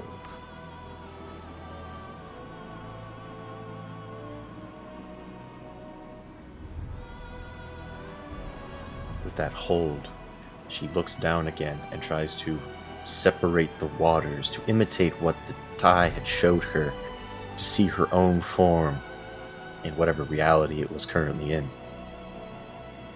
You watch as the water ripples. It tries to part, pulling closed again. You can feel that there is this force trying to keep the truth. But that wellspring grows too strong. And as the waves fully part, you would watch as Reynold is now approaching your form. This strange, ornate cellar, this workshop that is here. You see Alaric beside him. They didn't abandon you. Her breath catches in her throat as she was ready to try to undo what had been done to her herself, ready to see that beach again, and instead to see not only that was she not there, but that she was not actually alone. And then cold anger stirs in the bottom of her gut when she realizes the deception in the next moment. That desire for the thing to separate her from those who, for whether she liked it or not at the beginning, who have joined her and she them. Seeing Reynold and Alaric hovering over her, she waits to see what they will do. You would hear,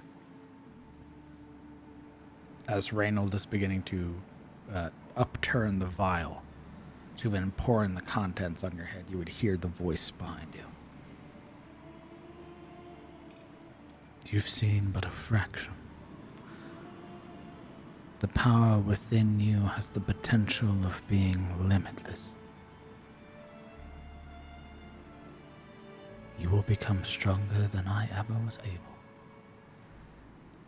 And I hope that when we see each other next, you've realized your potential.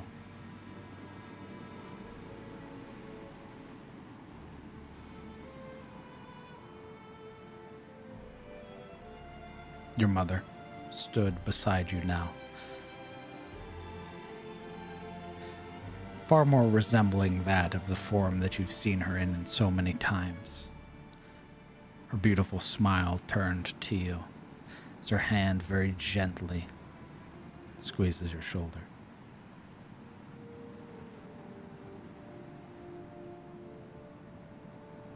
Be safe, my dear.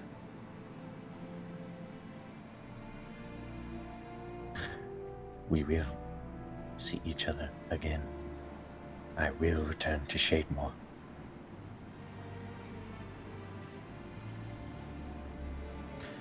The smiles that there on her face, she gives a soft nod. But you would watch as the night sky begins to ripple and shake. The moon fading, pulling itself back into the sky into nothing. The stars beginning to ascend. the water beginning to recede. And with it, through the darkness, a source of light revealing itself, shining upon you like a beacon. And as it does, you would watch as the darkness parts, pulling itself away, until finally, with an audible gasp, you are sat, staring up at Reynold and Alaric, unpetrified. Welcome back to the land of the living, Yuri Aziri.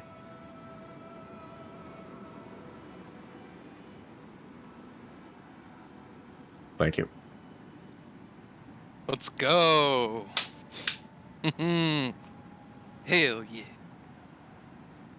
Reynold sort of pauses for a moment, waiting until the obsidian had fully been removed, waiting until you breathe your first breath, until your muscles begin to sort of naturally acclimate to being able to move and relax. Reynold gives a small nod. Right. Good to see you back.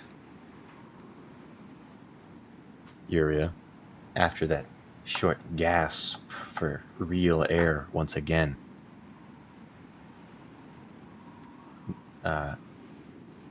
rather than the panicked state she would have been, confusion from what would normally be a person who might be petrified, confusion at where they were, the panic of a basilisk attack before it was too late. Instead, she sort of waits for the feeling to subside. The sensations of her muscles unclenching, of breath returning to fully finish before she calmly rises,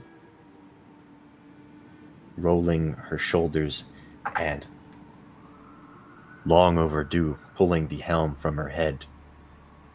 And rather than panic or fear, there is almost a giddy smile upon her ashen face and a glint in her eye. Well, it is about time.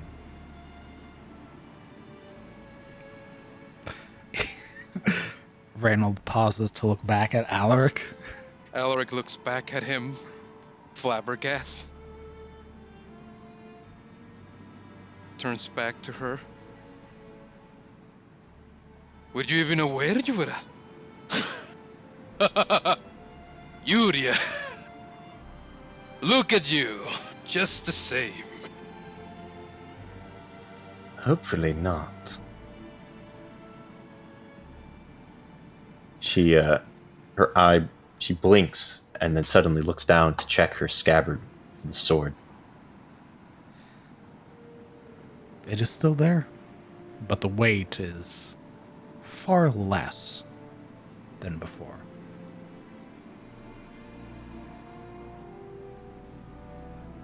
Your fingers sort of rest upon the hilt. As much as a act of comfort, as almost like putting your hand on the head of a dog to basically keep it in its place. Good, she mutters, and then faces her attention again to Alaric and Renaud.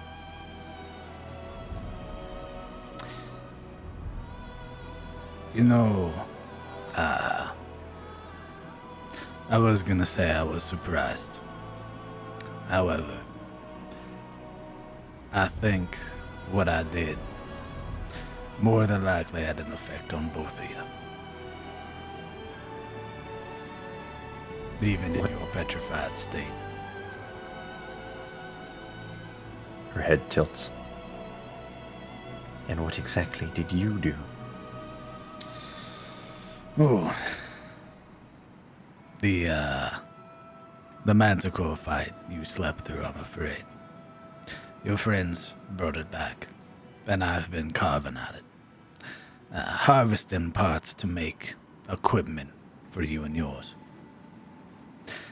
While I was rooting around, I found a collar of sorts embedded in its neck, made of a strange black stone I'd never seen before. Well, hadn't at first. When I put it together, it unleashed this, I don't know, wave. It didn't feel right, and it had an effect on Alaric here. Fighting a ghost that doesn't exist. And for you, well, I imagine it did something else. I don't know what, but I can tell.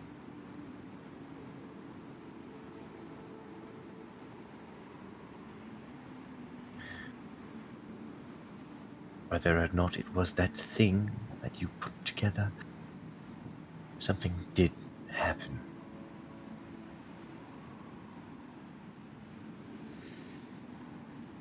I dreamed.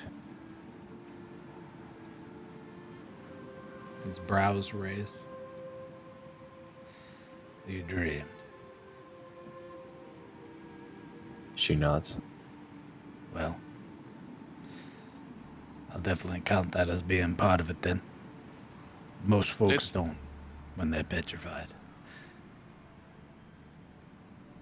Let me guess, you didn't have to fight a lion man.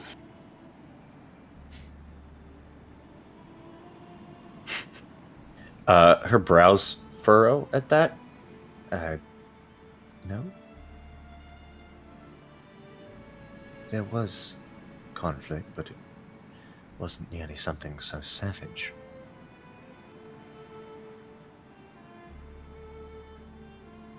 Well, I hope it was not,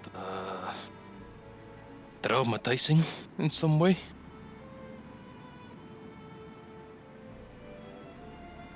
Will you be alright? There's a pause. And then a firm nod. I think so. Good. Once you get to a mirror, what happened to your nose, it couldn't be helped. It was an accident. There's a purse to her lips as her nostrils flare as she sort of wrinkles her nose to make sure it's still there. Reynold, at this moment, has sort of his head slowly turning to look up at Alaric. A real shame. Really. You're more than welcome to stay for the evening. Your friends have already gone back to the singing tier. As well as I'm doing some research. They informed me some more about the Basilisk King. And I know a thing or two now that I didn't before. So, I'm working on some protections for you and yours. She snorts. I told you all about the Basilisk King then. Yeah, it's a lot worse. Which I also realized with this one. He thumbs over his shoulder to the hanging manticore corpse.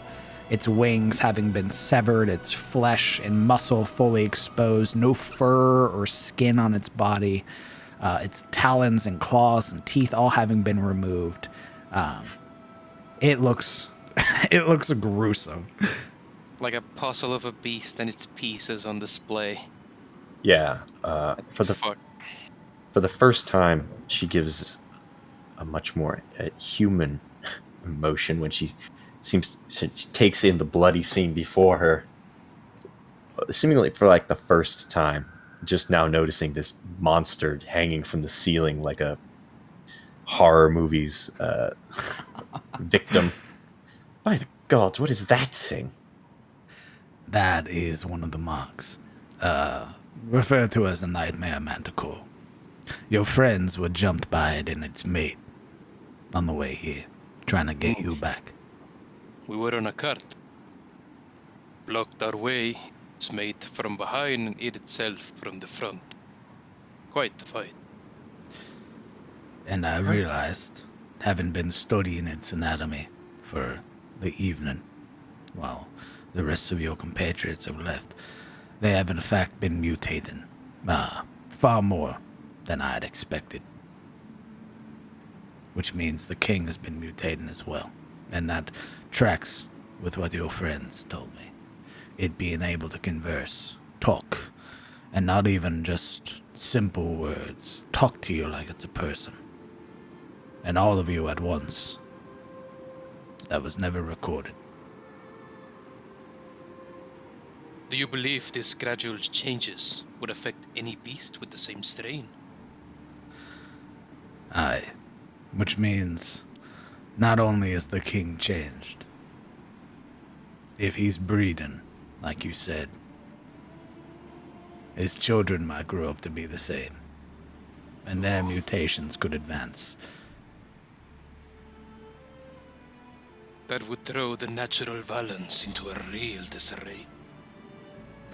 Especially if he has lofty goals of taking over these lands.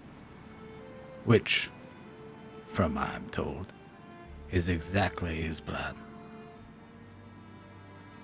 Why do you not contact your friends? Would have more contracts. Trust me, I've already sent word to the guild. It's gonna take a while before they get any news. But they'll know. Will you be hosting them here? In Elond? If they show up. You gotta remember, I'm retired. I'm not active. So, they may take it, show up, a few slayers roll in and kill it. Or they don't, because they're busy. Yuria's eyes peel around this dissective basement, this surgical operating arena full of hooks at the mention of retired. Yes, I see. You're very out of the loop, it seems. Sarcasm dripping out of her lips. I took after the scholars. I enjoyed fighting, but I enjoyed this a lot more.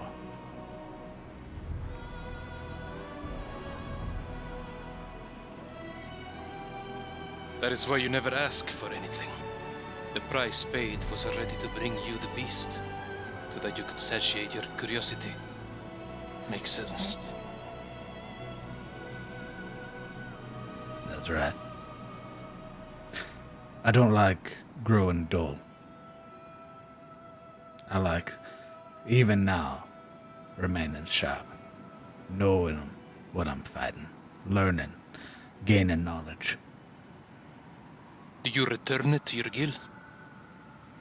Aye. Then perhaps your word is still trusted. Maybe they will bring more slayers. In case this ever gets out of our hands. If they do, it'll be a while. Which runs the risk of it mutating further. Then hopefully we'll only need one slayer. And it is right here. With your guidance, I trust that we will kill this thing. Yuria's lips purse. Alaric, I think we need to reevaluate our position on this matter. Remember the reason we are after this thing, and the reason we are after the Terror. I recall it, yes. Hey. While there may have been faces and handshakes and smiles and promises of the future, let's not fool ourselves into thinking it was anything more than them extorting us for this prize. You really truly believe it was an extortion? Their deal was to destroy the Terror, or they would rob us. So yes, that is generally extortion. Well, I believe that was the threat. If we Indeed. didn't do what they wanted. But I think, reading between the lines, we could strike a friendship. If only we could pull through. Easy would have been to give them our things, but harder, yet better, would be to help them. It is the hard choice, I agree. But we stand more to gain from it. I don't want to interrupt. However, this should probably be a conversation you and yours have in the morning. They'll be coming back. And I had to speed up the petrification. So, You say your slayers are. They won't be here for a while yet. Are there perhaps allies we could collect closer to home? If not within Eliond itself, I know Geralt is retired these days, as are you. But perhaps our contact with Owen, assuming he still cares about those he saved, or even this entity, what was it called? Perhaps the Witch of the Woods might be interested in these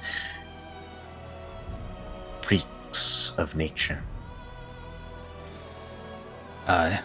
your friends have told me about the unicorn. It's a chance. Most of the folk here in town, though, they wouldn't survive. She nods. I'll finish my research. Knowing what I know now, I should be able to give you something to give you a little bit more of an edge compared to before. And I'll speak to Alexander. See if he doesn't have something rotting away in that old tower of his. Appreciated. You probably know what to ask him better than we do. Yeah, but I think he probably likes talking to you a lot more than me. But I'll ask. Some of us, at least. I'm not sure he takes too keenly to me.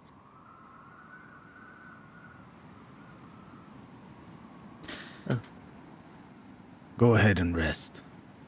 You both have earned it. Please just don't, be mindful of the couch. Aye. And Reynold, you help us bring this thing down, and I will speak to my friends and hopefully we'll bring you its body. Oh, that'll be appreciated. But if you bring me its body, I'll be able to do the same thing I'm doing to the Manticore. Be able to get you some pieces from it. Make you some new equipment. Yuria once again side-eyeing the abomination that was the Manticore. You bring it to Well- me, and I can make you, well, whatever I'm able with its parts.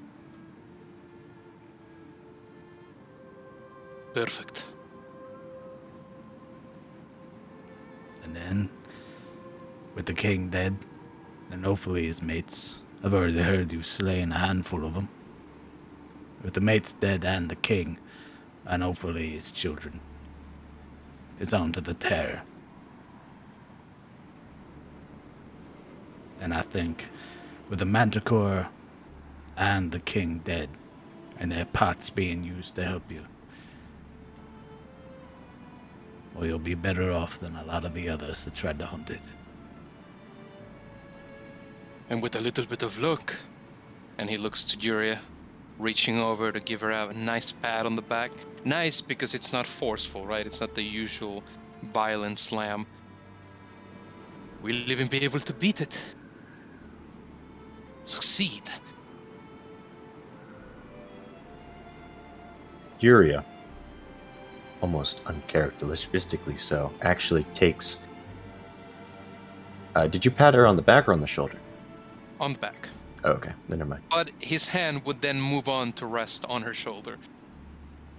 Her hand would rest on top of your hand. The memories of her own mother flashing into her eyes. She would squeeze upon it. Her jaw tightening as you can see her eyes sort of glaze over, thinking about something. Then she realizes the hand is not the slender one of her mother's, but this gnarled, wide thing. And she quickly snaps to attention and releases.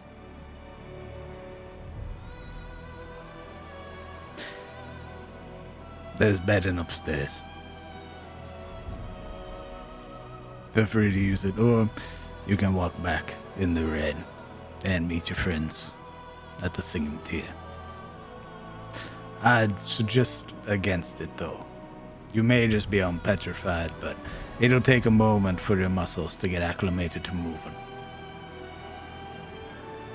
I'd rather wait to feel tired, mangled. Oh, that anxious about me, dear Allery? So anxious he was digging holes. Ain't that right? His nose is broken, right? Nope. No, it's not? Okay. Nope. That was all part of the imagination. So how bruised is he in the self-harm of the whole mission? Without your chainmail and stuff like that, you would see that there are these deep bruises where you had almost like you had been trying to choke yourself. So these deep bruises across your throat, your shoulders, your hands, and your wrists are bruised.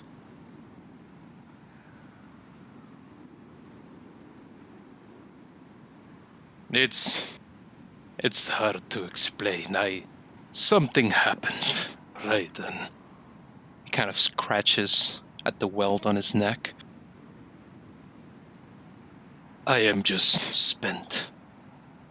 If you'd like, Yuria, I'd much prefer the couch. You can have the bed.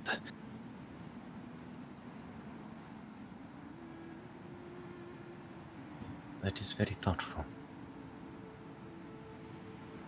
I will take your offer, if that is what you prefer. And hopefully, once the rest are here, we can speak on what transpired.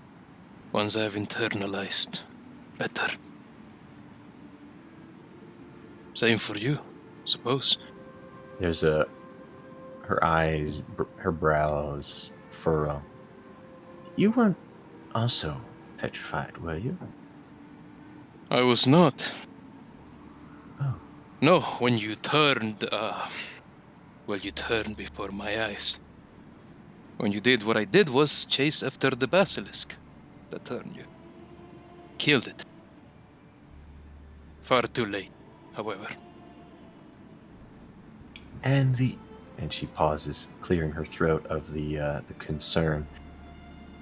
And the others. Everybody's fine. It was just you.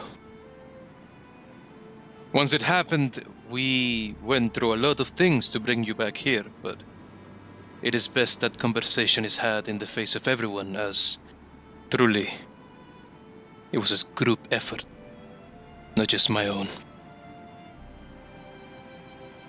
You're right. I have a lot of questions, but I'll hold them off for now. Where is the bed?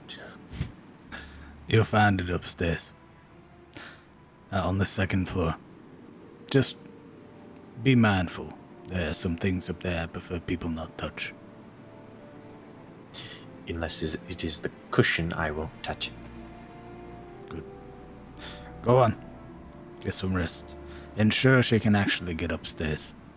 Again, the whole atrophy of the muscles. It's been a few days since she's used them. She tries to walk. You see her knees immediately like buckle and wobble. Like Bambi. Yep. All it takes is one wobbly step, and Alaric would try to scoop her up, bridal style. Yeah, literally this whole time. She basically, all she's done is rise and then stand still. And the moment she tries to move, it's, The shuddering. yeah. And as you both ascend from the cellar, leaving Reynold to his work, you make your way upstairs. You make your way up to the second floor to Reynold's bedchamber, which upon opening is probably the cleanest room here. It is flawless. The bed is immaculate, perfectly made. The corners folded, the sheets and the blankets tucked in, the pillows having no like creases or seams on them whatsoever. You would see as well that there is a dresser and armoire. You would see that there is a small chest. All of these things have some modicum of dust built up on them. And you would see that resting next to the bed is a little nightstand. And on the nightstand, this sort of candle lamp. And you would see this small, sort of rough drawing of this very young-looking child, probably 8 or 9, and sat in front of it, sort of resting on this folded piece of cloth is what appears to be a set of glasses.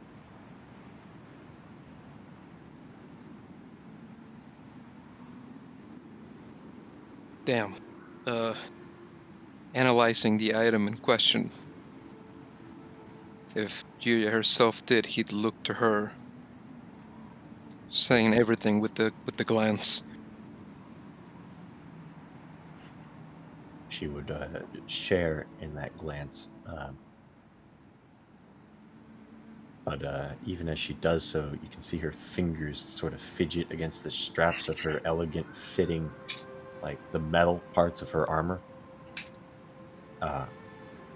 Unable to really grasp, lacking like that strength to even undo the buckles of her own armor. And eventually she has to break the concentrated glare to focus on the more important task of removing her own gauntlets and boots and the pauldron that rested upon her shoulders, now heavy. Oh, okay, so at this point, Alaric would have set her on the bed and turned the fuck around. Just removing shit. We'll say, for the sake of brevity, Beautiful. Yuria would eventually, through either struggling or having requested the assistance of Alaric, God. be free of the more cumbersome pieces of her armor. Indeed, without looking. One-handed. Yep. My man. It's just the metal parts, my man. Relax. Etiquette. And eventually, you both would depart from one another. Yuria sleeping upstairs and Alaric sleeping on the couch. And Reynold working through the night. And with that, we wait for the party to arrive at the start of next session, with Alaric having become a barbarian, and Yuria transitioning into sorcerer. Oh, Jesus. Thanks for playing, guys. God damn. I'm going to miss talk with animals. But you can still talk to them. I mean, nothing's stopping you from brawling with from Baron. You know exactly what he's saying. True. Even to Boz, you'll be able to hear the fuck you. So, That was we'll pick this up next week. Or this Friday, rather. Oh, really? All right, boys. Monday it is. But Hey. this is I would say, a rather successful test of the solo session. Thank you. You also caught us entirely unprepared. I'd like to point that Holy out. shit. We were caught incredibly flat-footed and didn't know this was going to happen. Just like to let Chad know that this man, at this hour, 15 minutes before the session, decided, hey guys, cancel everything you're doing. It's this now. So was- we had to put on our character boots. It was almost too. I feel like I've been set up because Sirik was requesting me play Stellaris today at this exact time. And we It we wasn't. just happened to be in OOC chat together when this man barges in like a fucking like a tired truck driver in a Waffle House. And he's like, "Hey, it's D&D time," and we're like, "What?" I am not in league with this man. I'm all right? looking up He was. from my little megacorp, like, "What?" We Playing made with my this. little action figures, and he's like, "Get up." We made this plan on the 4th of July. Right. I'm going to go take a break real quick as we transition over to map making and Hey. finish up the rest of our Monday. What? I wanted to show you I want to try this macro that I just put together from the copy of another to test rage as an active effect on my character's token. Just want to see if it works. So I'm just warning you, I'm about to click it and use it on the It's token gonna fucking To crash see- Foundry. I can't wait. to see what happens. Can't Nothing wait. may happen. It's Like gonna what's probably erase okay. the Listen, campaign. what's probably going to happen is that nothing actually happens. All right. But in case something fucking wucky happens, and What? fucky, We know to blame you. Just press it. yes. Also, Emmett Moore, thank you very much for the bits.